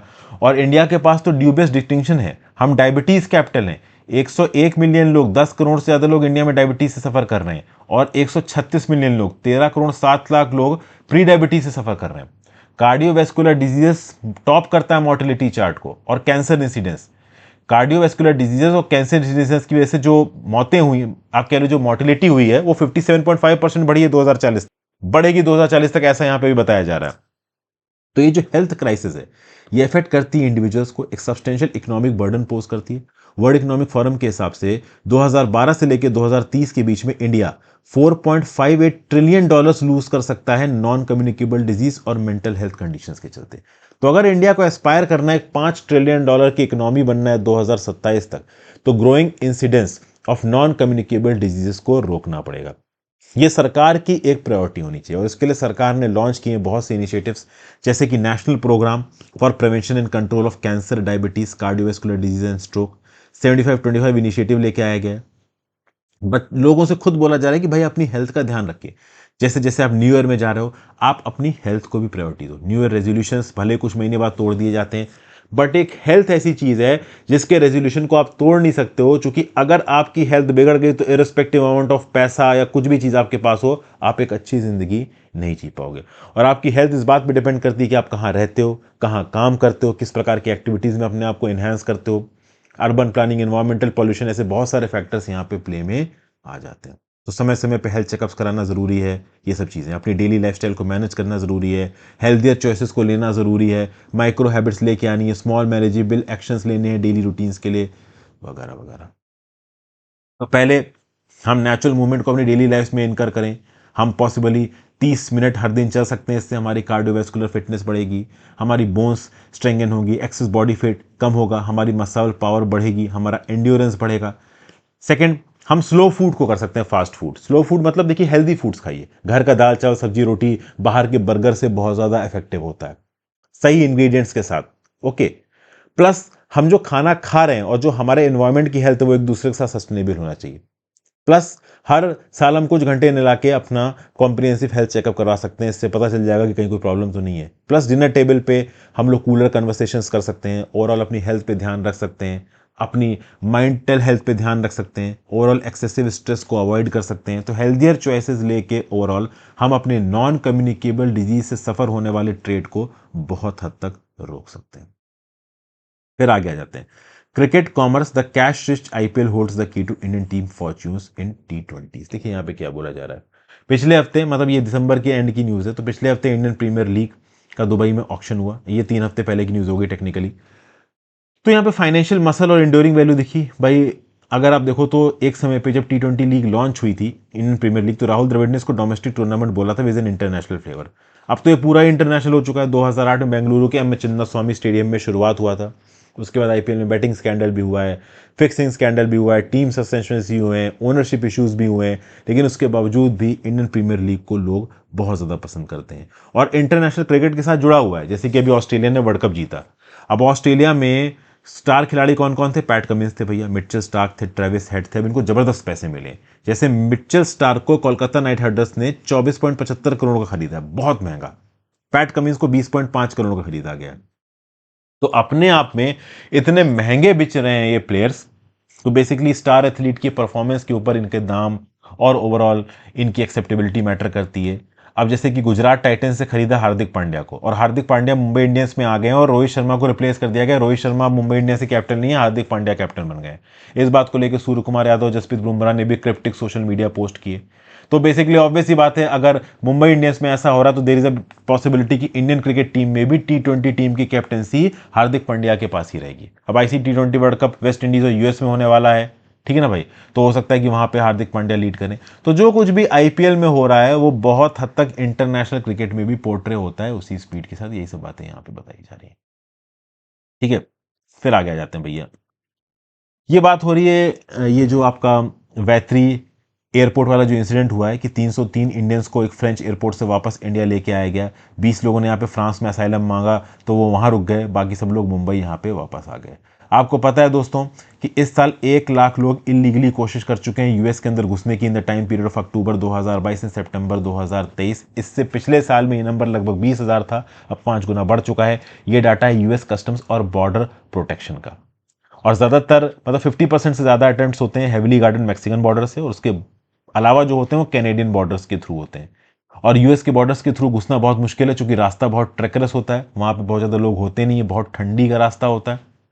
साउथ से जो लोग आते हैं, अब जैसे जून 2019 में एरिजोना डिजर्ट में एक 6 साल की पंजाबी बच्ची की लाश मिली, अपने आप में बहुत दुखद बात है। कोविड-19 के पैंडेमिक के समय पे भी जब डोनाल्ड ट्रंप पावर में आए तो उससे 9 महीने पहले न्यूज निकल के आई थी, उसके बाद डोनाल्ड ट्रंप ने title 42 of the US code से एम्पावर कर दिया बॉर्डर ऑफिसर्स को। बॉर्डर ऑफिसर्स को यह ताकत दे दी गई कि कोई भी असाइलम सीकर आए बिना किसी हियरिंग के उसको वापस भेजा सकता है। तो जब डोनाल्ड ट्रंप ने एक बहुत ही स्ट्रांग स्टांस लिया माइग्रेशन को लेके, इन माइग्रेशन को लेके, बॉर्डर अथॉरिटीज को एक लिमिट से ज्यादा ताकत दी, तब यहाँ पे जो इंडिया से इलीगली जाने वाले लोग थे उनको भी समझ में आया कि भैया वो तो बॉर्डर से वापस भेज देंगे, तो थोड़ा इलीगल माइग्रेशन रुका था। लेकिन जब से बाइडेन एडमिनिस्ट्रेशन ताकत में आया है, माइग्रेशन अटेम्प्ट्स फिर से बढ़ रहे हैं। इंडियंस रिस्क लेने को तैयार हैं, इनॉर्मस डिफिकल्टीज को झेलने के बाद भी वो यूएस में जाने को तैयार हैं, ठीक है। तो ये सब बातें हैं। ज़्यादातर जो मेन थे जो अभी ये फ्रांस वाली फ्लाइट पे थे वो पंजाब, हरियाणा और गुजरात पे थे। बहुत सारे अनअकम्पनीड माइनर्स थे। ये बहुत ज़्यादा अंडरस्टैंडेबल है कि वो इलीगल तरीके से यूएस में माइग्रेट करने की कोशिश कर रहे थे, ठीक है ना। अब यहाँ पे ये लोग मिसलेड हैं, ठीक है ना। इनकम्स इंडिया के अंदर कम है, ये लोग एक्सप्लॉइटेड हैं, फ्रैगमेंटेड फार्मलैंड्स हैं इनकी, लेबर मार्केट में इनका एक्सप्लॉइटेशन बहुत ज़्यादा होता है दलाल के द्वारा, मिडिलमैन के द्वारा। तो इनको लगता है कि यूएस में पहुंच जाएंगे तो बहुत अच्छी ज़िंदगी है, बट यूएस के अंदर भी उतनी अच्छी ज़िंदगी नहीं है। इस बात को डंकी मूवी में बड़ी खूबसूरती से दिखाया गया है। तो इनको प्रॉपर काउंसलिंग की ज़रूरत है, इनका जो मिसलीडिंग हो रही है इसको रोकने की ज़रूरत है। ये सब बातें यहाँ पर बोली जा रही हैं। तो एक कंसेप्ट को समझेंगे, anti Zionism versus antisemitism. Faizur Rahman का ये एक आर्टिकल है और काफ़ी अच्छा व्यू पॉइंट इनको यहाँ पे दिया है। बहुत सारे टेक्निकल टर्म्स भी हैं इसमें, मैं आपको बस सार बताऊंगा इस आर्टिकल का, और सार बड़ा जबरदस्त है। देखिए, 5 दिसंबर को यूएस हाउस ऑफ रिप्रेजेंटेटिव्स ने एक वोटिंग की, जिसमें 311 लोगों ने एक रेजोल्यूशन के फेवर में वोट किया, 14 ने अगेंस्ट वोट किया। रिपब्लिकन स्पॉन्सर्ड रेजोल्यूशन था। ये क्या कह रहा था कि anti Zionism is anti Semitism. अब आप बोलोगे सर ये क्या है, एंटी सेमिटिज्म एंटी जियोनिज्म, दोनों ही शब्द आपने सुने होंगे। देखिए, एंटी सेमिटिक क्या होता है? Berlin based international Holocaust remembrance alliance के हिसाब से एंटी सेमिटिज्म एक सर्टेन परसेप्शन है ज्यूज का, हेट्रेड टुवर्ड्स ज्यूज। जैसे कि फॉर एग्जांपल कुछ लोग सिर्फ इस बात पे लेके कुछ लोगों से चिढ़ते हैं कि वो ज्यूज है, तो केवल एक बंदा ज्यू है इस बात को लेके आप उससे चिढ़ने लगो, उसको गालियां देने लगो, उसके प्रति अपने दिल में नफरत रख लो, ये गलत है, ये सही नहीं। इसको आप एंटी सेमिटिज्म बोलते हो, मतलब तुम ज्यू हो तो तुम गलत हो। ये जो विचारधारा है ना, इसको आप एंटी सेमिटिज्म बोलते हो। तो ज्यूइश कम्युनिटी इंस्टीट्यूशंस के अगेंस्ट, रिलीजियस फैसिलिटीज के अगेंस्ट, कोई एक ज्यूइश बंदा है उसके अगेंस्ट घृणा का भाव रखना, हेट्रेड का भाव रखना, केवल उसके जीव होने के चलते उसको गाली गलौज करना, उसको सही ना मानना, इसको आप एंटीसेमिटिज्म बोलते हो। और एंटीसेमिटिज्म गलत है, एंटीसेमिटिज्म को क्रिटिसाइज करने की जरूरत है। लेकिन इजराइल के ज्यूज का जो फंडामेंटल राइटिस्ट व्यू है ना, उसको जियोनिज्म बोलते हैं। और कुछ लोग बोलते हैं कि एंटी जियोनिज्म इज एंटीसेमिटिज्म। ये यहां पे गलत है। एंटी जियोनिज्म अपने आप में एक बहुत ही क्रूअल और एग्रेसिव राइट विंग विचारधारा है इजराइल की। एंटीसेमिटिज्म ज्यूज के अगेंस्ट हेट्रेड है, और ज्यूज के अगेंस्ट हेट्रेड को रोकने की जरूरत है। लेकिन anti Zionism is a different thing. समझाता हूं फिर से। देखिए, Republican representative Thomas Massie of Kentucky ने इस रेजोल्यूशन के अगेंस्ट वोट किया, लेकिन अब 311 लोग ओवरऑल इस एंटी जियोनिज्म को, एंटी सेमिटिज्म करने वाले रेजोल्यूशन को सपोर्ट कर रहे हैं। मतलब अपने आप में अमेरिका के अंदर भी जियोनिज्म को लेकर सपोर्ट है। क्या है ये जियोनिज्म दोस्तों? जियोनिज्म के प्रति अमेरिका के एस्टैब्लिशमेंट में बहुत ज्यादा सपोर्ट है। यूएस प्रेसिडेंट जो बाइडेन ने अपने आप को जियोनिस्ट बोला तेल अवीव में 18 अक्टूबर को। House of the speaker of representatives Mike Johnson ने अपने जियोनिस्टिक नेचर को पोर्ट्रे किया जब उन्होंने एक डिनर होस्ट किया hardline Zionist organisation of America के लिए। 3 दिसंबर को मिस्टर जॉनसन ने अपनी क्लोजनेस दिखाई इजराइल के साथ। तो कहीं ना कहीं ज्यूश और क्रिश्चियन जियोनिज्म ये बढ़ता नजर आ रहा है। ठीक है ना भाई? और इजराइल को खुद गॉड की कंट्री बताया जा रहा है। तो क्या है एक्चुअली में जियोनिज्म? तो देखिए, एम क्या है जियोनिज्म का? पहली जियोनिस्ट कांग्रेस जो हुई थी 1897 की, इसके हिसाब से एम यह था कि एक ज्यूइश लोगों के लिए होमलैंड बनाया जाएगा। ठीक है ना भाई? और इसको सिक्योर किया जाएगा बाय लॉ। जियोनिस्ट ज्यूज ने क्लेम किया कि जो पैलेस्टीन है ये एरेट्स इजराइल होगा, ये लैंड ऑफ इजराइल है, और इस लैंड को खुद भगवान ने प्रॉमिस किया है ज्यूज को कि ये भाई तुम्हारा लैंड है, तो तुम इसको ले लो। समझ गए? और अलग अलग समय पे इस पर्टिकुलर विचारधारा को अलग अलग तरीकों से पोर्ट्रे करने की कोशिश की गई इंटरनेशनल ऑर्गेनाइजेशन में। जैसे कि इजराइल के जो एम्बेसडर थे यूनाइटेड नेशंस में, डैनी डेनन, उन्होंने अप्रैल 2019 में यूनाइटेड नेशन सिक्योरिटी काउंसिल में एक स्पीच दी, और उन्होंने हिब्रू बाइबल की कॉपी पकड़ी और बोला ये तो हमारे लैंड की डीड है, लैंड ऑफ इजराइल के ऊपर ज्यूश का कब्जा है, ज्यूश की ओनरशिप। अब ये बहुत गलत है, क्योंकि उस पर्टिकुलर लैंड के ऊपर हिस्टोरिकली पैलेस्टीनियंस रह रहे थे। ठीक है?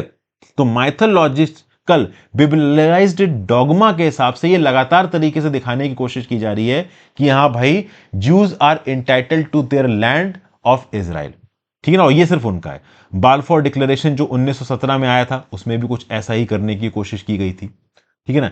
यूनाइटेड नेशंस का जो रेजोल्यूशन आया था 181 या 2 1947, उसमें भी यही करने की कोशिश की गई थी। तो जियोनिस्ट ने राइट फ्रॉम देयर स्टार्टिंग ये बोला है कि स्टेट ऑफ इजराइल को, ये पैलेस्टीन के इलाके में सेटअप करना, ये उनका नेचुरल और हिस्टोरिक राइट है। ये राइट उनसे कोई नहीं छीन सकता, और अगर इस राइट को ग्राउंड लेवल पे इंप्लीमेंट करने के लिए वायलेंस भी करना पड़ेगा तो हम करेंगे। और इसी वायलेंस को एग्जीक्यूट कर रहे हैं समय पे बेंजामिन नेथन्याहू। बेंजामिन नेथन्याहू इसी जियोनिज्म की थ्योरी को लेकर गाजा पट्टी में रॉकेट पे रॉकेट, रॉकेट पे रॉकेट बरसाए चले जा रहे हैं। तो वो इस जियोनिज्म की थ्योरी पे ओवरऑल अपने आप के एक्शंस को जस्टिफाई करते हैं। अब जैसे बेंजामिन नेथन्याहू को क्रिटिसाइज करना शुरू करता है, वो बोल देते हैं कि ये तो एंटी जियोनिस्ट है, और एंटी जियोनिस्ट है मतलब एंटी सेमिटिक है। लेकिन एंटी जियोनिज्म होना और एंटी सेमिटिज्म होना, ये दो अलग अलग चीजें हैं। समझ गए? तो भैया, एंटी जियोनिस्ट बोल के आप अपने एक्सपेंशनिस्ट एजेंडा को फैलाओगे तो वो सेट नहीं बैठेगा, और आप एंटी सेमिटिज्म को एंटी जियोनिज्म बना दोगे, ये भी सही नहीं है। आप किसके बारे में क्या राय नीचे कमेंट बॉक्स में लिखिए। आई होप मैं आपको सही तरीके से चीजें समझा पाया हूं। फिर आगे आ जाते हैं, India stationary course in the shipping value chain. यहां पे इंडिया को चाइना से कंपेयर किया जा रहा है। चाइना की जो नदी है दोस्तों, यांगसे नदी। अब ये यांगसे नदी का कोर्स दिख रहा है दोस्तों आपको, कितना अंदर तक, शांघाई बिल्कुल आप कह लो कोस्ट पे, और फिर Nanjing, Wuhu, Zhejiang, Wuhan, Yueyang, Yichang, Chongqing, Yibin, Pengjiang, Lijiang, Yushu. तो बहुत सारे इंडस्ट्रियल जो इलाका है ना चाइना का, उसके थ्रू ये यांगसे नदी बहती हुई जाती है। और ये यांगसे नदी एग्रीकल्चर में मदद करती है, पानी वगैरह प्रोवाइड करती है, बट उसके साथ साथ दोस्तों ये नदी इंडस्ट्रियल पर्पसेस के लिए भी बहुत ज्यादा इंपॉर्टेंट, यही चीज यहां पे बताई जा रही है। चाइना की हार्ट बीट है ये नदी। उनकी लॉन्ग हिस्ट्री, ट्रेडिशन में, लेजेंड में, मिथ, कल्चर की तरह इस पर्टिकुलर नदी के लिए प्यार दिखाया गया। आज की डेट में यांगसे मॉडर्न चाइना की लाइफलाइन बन चुकी है। जो 3 गॉर्जेस प्रोजेक्ट है वो भी इस पर्टिकुलर नदी के ऊपर बनाया गया। अब जैसे यांगसे, ठीक है ना, कोई मान लीजिए कोई शिप है, वो शिप वाला समुंदर के रास्ते यांगत्से में घुसा, ठीक है ना भाई। अब क्या होता है दोस्तों, नदियां समुंदर जितनी बड़ी नहीं होती, ये बात आपको पता है, लेकिन जिसने भी चाइना के अंदर जाके यांगत्से में चल रहे बड़े बड़े मर्चेंट शिप को देखा है ना, वो यूनिक साइट है, अपने आप में मॉडर्न इंजीनियरिंग मार्वल बोला जा रहा है। सुएज और पैनामा कैनाल को फेल कर दिया यहां पे चाइना, ऐसा यहां पे बोला जा रहा है। अरे यांगत्से में मल्टीपल कन्वॉय एक पैरेलल में चलते हैं, सुएज कैनाल में भी ओवरऑल एक समय पे एक शिप चलेगा, लेकिन यांगत्से इतनी चौड़ी है कि एक समय पे पैरेलली बहुत सारे शिप चलते हैं यांगत्से में। मतलब यांगत्से एक लॉजिस्टिकल आप कह लो मार्वल है चाइना का, ठीक है ना, एक एक्सपर्टशिप का नजारा है चाइना का। चाइना ने यांगत्से नदी को एक ऐसा शिपिंग आप कह लो मार्वल में कन्वर्ट किया है जो तारीफे काबिल है।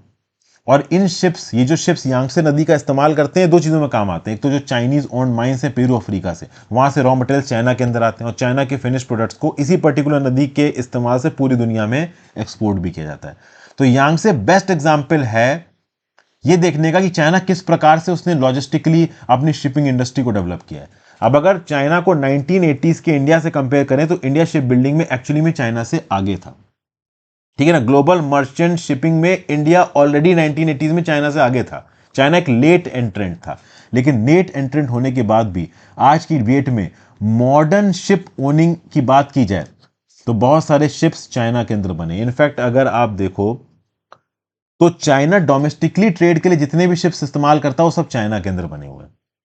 ओके, प्राइवेट प्लेयर्स चाइना, देखिए क्या है, इंडिया के अंदर जब शिपिंग इंडस्ट्री बढ़ी तो पहले तो सरकार ने इसको बढ़ाया, बाद में प्राइवेट प्लेयर्स यहां पे आ गए, बड़ी बड़ी लार्ज पब्लिक सेक्टर की फैसिलिटीज आ गई, शिपयार्ड्स इंडिया के अंदर बनना शुरू हुए। लेकिन ग्लोबल मार्केट धीरे धीरे कॉम्पिटिटिव जैसे जैसे होता गया, इंडिया की जो डोमेस्टिक शिप बिल्डिंग इंडस्ट्री थी वो यहां पर कमजोर होती चली गई। एक चीज बता दूं, अब तक सी फेयर सबसे ज्यादा इंडिया ही प्रोवाइड करता है, यह बात हमेशा याद रखिएगा। इंग्लिश नोइंग इंडियन सी फेयरर्स ये अभी भी पूरी दुनिया में डोमिनेट करते हैं, समझ गए। अगर दुनिया में कहीं पे किसी भी कंट्री का शिप हो, चाहे वो अफ्रीका हो चाहे वो लैटिन अमेरिका हो, अगर उस पर्टिकुलर शिप में 20-25 लोग हैं तो उसमें 5 से 6 इंडियंस होंगे। तो भले ही ओवरऑल सी फेयरर्स की कैपेसिटी में देखा जाए तो इंडिया बहुत आगे है, चाहे कहीं पे भी दुनिया भर में शिप घूम रहा हो। लेकिन अगर शिप की ओनरशिप की बात की जाए तो आज की डेट में दुनिया की मेजॉरिटी ऑफ द शिप्स को कौन कंस्ट्रक्ट कर रहा है? चाइना कंस्ट्रक्ट कर रहा है। तो भले ही शिप के मैनेजमेंट में, वैल्यू इंजीनियरिंग में, शिप को चलाने के रिस्पेक्ट में, शिप के सिस्टम्स को समझने के रिस्पेक्ट में इंडियंस बहुत आगे हैं, इंडियंस इसमें माहिर हैं, ठीक है ना। लेकिन शिप को बनाने के रिस्पेक्ट में इंडियन बहुत पीछे हैं, ये बात बोला जा रही है। तो शिप को जब ओन करने की बात आती है, चार्टर करने की बात आती है, फाइनेंस करने की बात आती है और बिल्डिंग करने की बनाने की बात आती है, तब इंडियंस बहुत पीछे छूट जाते हैं और चाइना बहुत आगे निकल जाता है। और इसके लिए रिस्पॉन्सिबल है यूनियन गवर्नमेंट की फ्लॉड पॉलिसीज, और कोई एक सरकार नहीं, सारी सरकार इसके लिए रिस्पॉन्सिबल है, ठीक है ना भाई। जो new private ship owners India की ट्रेड ग्रोथ में रोल प्ले कर रहे हैं वो ज्यादातर सेकंड हैंड शिप्स हैं, जो कि बाहर से शिप खरीदना आसान होता है, इंडिया के अंदर नए सिरे से शिप बनाना बहुत ज्यादा महंगा हो जाता है। चाइना एक स्टार कंट्रास्ट में खड़ा है। चाइना ने 2020 तक ओवरऑल अपनी शिप बिल्डिंग को इतना ज्यादा एडवांस कर दिया कि जापान और कोरिया जैसी एडवांस कंट्रीज भी चाइना से शिप बिल्डिंग में कॉम्पीट नहीं कर पा रही है, ठीक है ना। इंडिया के पास दी जाए तो शिप बिल्डिंग में इंडिया के पास दुनिया का केवल 2% मार्केट है। टारगेट ये किया गया था कि 2020 तक हम 5% दुनिया का शिप बिल्डिंग मार्केट घेरेंगे, लेकिन 2020 तक हम शिप बिल्डिंग मार्केट में ऑलमोस्ट 0% पे आ गए। जो भारतीय जनता पार्टी की रिसेंट सरकार है मोदी जी की, इसने जब मैरीटाइम इंडिया विजन दिया 2030 का, तो 10 की थीम्स की बात की, जिसमें logistic, environment, concern, port infrastructure, increase in sea fare growth और ट्रेनिंग पे ध्यान दिया गया, बट शिप बिल्डिंग और ओनिंग पे उतना ध्यान नहीं दिया गया, क्योंकि शिप बिल्डिंग और ओनिंग अपने आप में एक बहुत कॉम्पिटिटिव कला है, जिसमें कहीं ना कहीं हम पीछे हैं और हमें आगे बढ़ने की जरूरत है। यहाँ पे इंडस्ट्रियल माइट की जरूरत है, मिलिट्री माइट की जरूरत है, एक प्रॉपर नेवल बेस की जरूरत है, और इसके लिए सरकार को, प्राइवेट इंडस्ट्रीज को, सबको मिलकर काम करना पड़ेगा। हम लोग शिप लीज करने में, सेकेंड हैंड शिप्स खरीदने में ज्यादा आप कह लो माहिर हैं, ना कि नए सिरे से शिप बनाने में, क्योंकि उसमें हमारी कॉम्पिटिटिवनेस बहुत कमजोर पड़ जाती है चाइना जैसी कंट्रीज के सामने। और कहीं ना कहीं शिप बिल्डिंग इतना इंपॉर्टेंट क्यों है, ये हमको इसका एक बड़ा एग्जांपल दिया गया था। आपको पता है दोस्तों, ओपनहायर मूवी में दिखाया गया है नागासाकी को एक सिटी क्यों चुना गया बॉम्ब करने के लिए। उसकी एक वजह यह बताई गई कि नागासाकी में एक बहुत बड़ा नेवल शिपयार्ड था जापान का, और जापान इस नेवल शिपयार्ड में बहुत सारी नेवल बोट्स बनाता था, और इसी से जापान की जो सी फेयरिंग इंडस्ट्री थी वो बहुत स्ट्रांग थी। इसलिए ओवरऑल यूएस ने टारगेट किया नागासाकी शहर को, ताकि ओवरऑल इनका नेवल शिपयार्ड तबाह हो सके। हालांकि वो गिरा सिविलियन इलाकों में, नेवल शिपयार्ड तो उनका आज भी उतना बढ़िया तरीके से चल रहा है, बट हाँ ओवरऑल जो टारगेट था यूएस का कि यहाँ पे ज़्यादा शिप्स ना मैन्युफैक्चर हो पाए, वो तो जरूर पूरा हो गया। तो बेसिकली नेवल प्रोग्रेस बहुत मैटर करती है। आगे चलते हैं भाई, आज का अपना आखिरी आर्टिकल देख लेते हैं। सिंपल आर्टिकल है, वैसे तो इसके बारे में पहले भी कई बार बात की है। Levy 20 to 30% health tax on food high in sugar salt fat study. देखिए भैया, एक स्टडी कमीशन की गई नीति आयोग के द्वारा, और उसका रिकमेंडेशन यहाँ पे क्या बता रहा है, और ये रिकमेंडेशन एक्चुअली बहुत इंपॉर्टेंट, ऐसा होना चाहिए, बट ये जो फूड वाली कंपनी है वो बवाल मचा देंगी। एक हेल्थ टैक्स लगना चाहिए 20 से 30% का जीएसटी के अलावा। किसके ऊपर? शुगर स्वीटेंड बेवरेजेस के ऊपर, शुगर प्रोडक्ट्स के ऊपर, जैसे कोलास के ऊपर, जूसेस के ऊपर, वो फूड्स जो कि हाई है शुगर सॉल्ट और फैट में, इनके ऊपर। ऐसा पब्लिक रिसर्चर्स ने रिकमेंड किया है, एक स्टडी पब्लिश हुई है journal of health policy and planning में। ये जो रिकमेंडेशन है ये एक आउटकम है यूनिसेफ फंडेड प्रोजेक्ट का। यहाँ पे ऑथर्स होप करते हैं कि जो स्टडी है ये स्टडी कहीं ना कहीं पॉलिसीज को इन्फ्लुएंस करेगी। ठीक है ना, नीति आयोग इंटरेस्टेड है इस पर्टिकुलर टॉपिक को समझने में कि अगर हम हेल्थ टैक्सेस को और वार्निंग लेबल्स को लगा देते हैं फूड प्रोडक्ट्स के ऊपर, तो क्या एक्चुअली में इंडियन कंज्यूमर्स की ईटिंग हैबिट्स में चेंज आएगा। डॉक्टर बीना वर्गीस करके एक हेल्थ इकोनॉमिस्ट हैं और कंसल्टेंट है डब्ल्यूएचओ में, को ऑथर हैं स्टडी की, वो बताती हैं कि ये स्टडी ये रिकमेंड नहीं कर रहा है कि आप हाउस होल्ड्स के ऊपर टैक्सेस लगाओ, मतलब हम एज अ हाउस होल्ड जाके चीनी खरीद के लाते हैं घर में इस्तेमाल के लिए, उसके ऊपर टैक्स नहीं लगाने हैं। बट हाँ, जो बल्क कंज्यूमर्स हैं शुगर के, जैसे बड़ी बड़ी बेकरी होगी, कन्फेक्शनरी हो गई, जो कि शुगर वगैरह को इस्तेमाल करके बिस्कुट बनाते हैं, केक बनाते हैं, उनके ऊपर डेफिनेटली टैक्स लगाया जाना चाहिए, क्योंकि ये बल्क में शुगर का इस्तेमाल कर रहे हैं, उससे शुगर प्रोडक्ट्स को बना रहे हैं। 55% जो एनुअल शुगर इंडिया का इस्तेमाल हो रहा है वो इन्हीं कन्फेक्शनरीज में इस्तेमाल हो रहा है। ऑब्वियसली बात है, जो बड़ी बड़ी हलवाइयों की दुकान होती है, तो अगर वहां पे आप टैक्स लगा देते हो तो डेफिनेटली ये सॉल्ट और आप कह लो शुगर के फूड प्रोडक्ट्स हैं उनके ऊपर डेफिनेटली थोड़ा सा प्रेशर आएगा, चीज़ों के दाम महंगे होंगे, लोग चीज़ें कम खरीदेंगे। शुगर ऑलरेडी उसके ऊपर 18% जीएसटी लगाया जाता है, अब इसके ऊपर अगर 20 से 30% टैक्स इंपोज कर दिया जाता है तो ओवरऑल इसके ऊपर टैक्स हो जाएगा 38 से 48%।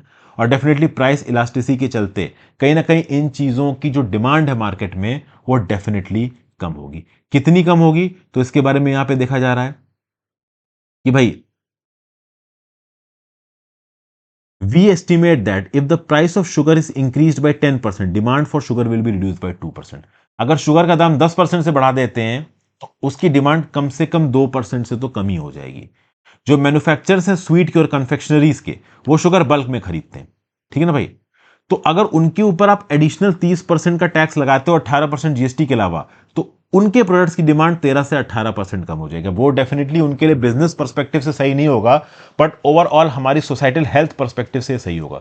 जो शुगर स्वीटेंड बेवरेजेस होते हैं, अगर उनके ऊपर हेल्थ टैक्स लगा दिया जाए 10 से 30% का जीएसटी के अलावा, तो 7 से 30% की डिक्लाइन देखने को मिल सकती है।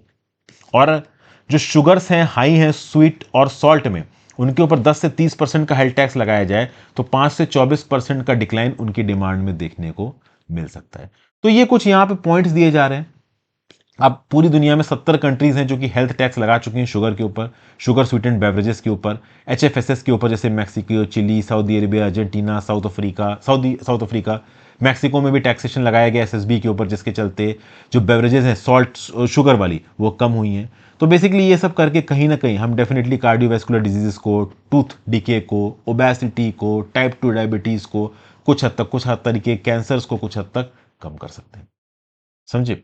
रिसर्चर्स का तो ये भी बोलना है कि if people continue to consume sugar sweetened beverages year on year, the overweight and obesity prevalence is expected to rise from 39% to 49% from 2014 to 2023। मतलब इसी स्पीड पे शुगर स्वीटेंड बेवरेजेस को लोग खाते रहे इन और ईयर, तो भैया ओवरवेट और ओबेसिटी जो अभी 39% पे है 2014 में, वो 2023 तक 49% पे आ जाएगी। और जो टाइप 2 का डायबिटीज इंसिडेंस है वो 319 से 336 पे आ जाएगा पर lakh in the same time period. अब आप बोलोगे सर 2023 तो निकल गया, पर 2014 और 2023 के रिस्पेक्ट में ओवरऑल ये असेसमेंट्स की जा रही है। ऑब्वियसली बात है, इसका कोई ऑफिशियल गवर्नमेंटल डाटा नहीं है, जो इस प्रकार के जर्नल्स वगैरह में पब्लिक सर्वेज होती हैं उनके बेसिस पे डाटा निकल के आते हैं। तो डेफिनेटली शुगर और सॉल्ट प्रोडक्ट्स के ऊपर अगर इस प्रकार के टैक्सेस लगाए जाएंगे, डेफिनेटली ये पब्लिक हेल्थ के फेवर में तो जाएगा ही जाएगा। तो यहाँ पे मैं अपना लेक्चर खत्म करता हूँ, उसको लंबा लेक्चर हो जाता है, बट मैं आपने देखा ही कि मैंने सारी इंपॉर्टेंट इन्फॉर्मेशन यहाँ पे कवर की है। तो आई होप आपको ये इंपॉर्टेंट काम की लगी हुई इन्फॉर्मेशन, साथ साथ आप चाहें तो इस प्रकार की वीडियोस को और मतलब पीडीएफ फॉर्म में नोट्स पाने के लिए और इनको प्रॉपर तरीके से समझने के लिए आप मेरे मेंटरशिप कोर्स को सब्सक्राइब कर सकते हैं। Thank you for watching friends. आप पढ़ते लिखते रहिए, अपना ध्यान रखिए। Have a great day.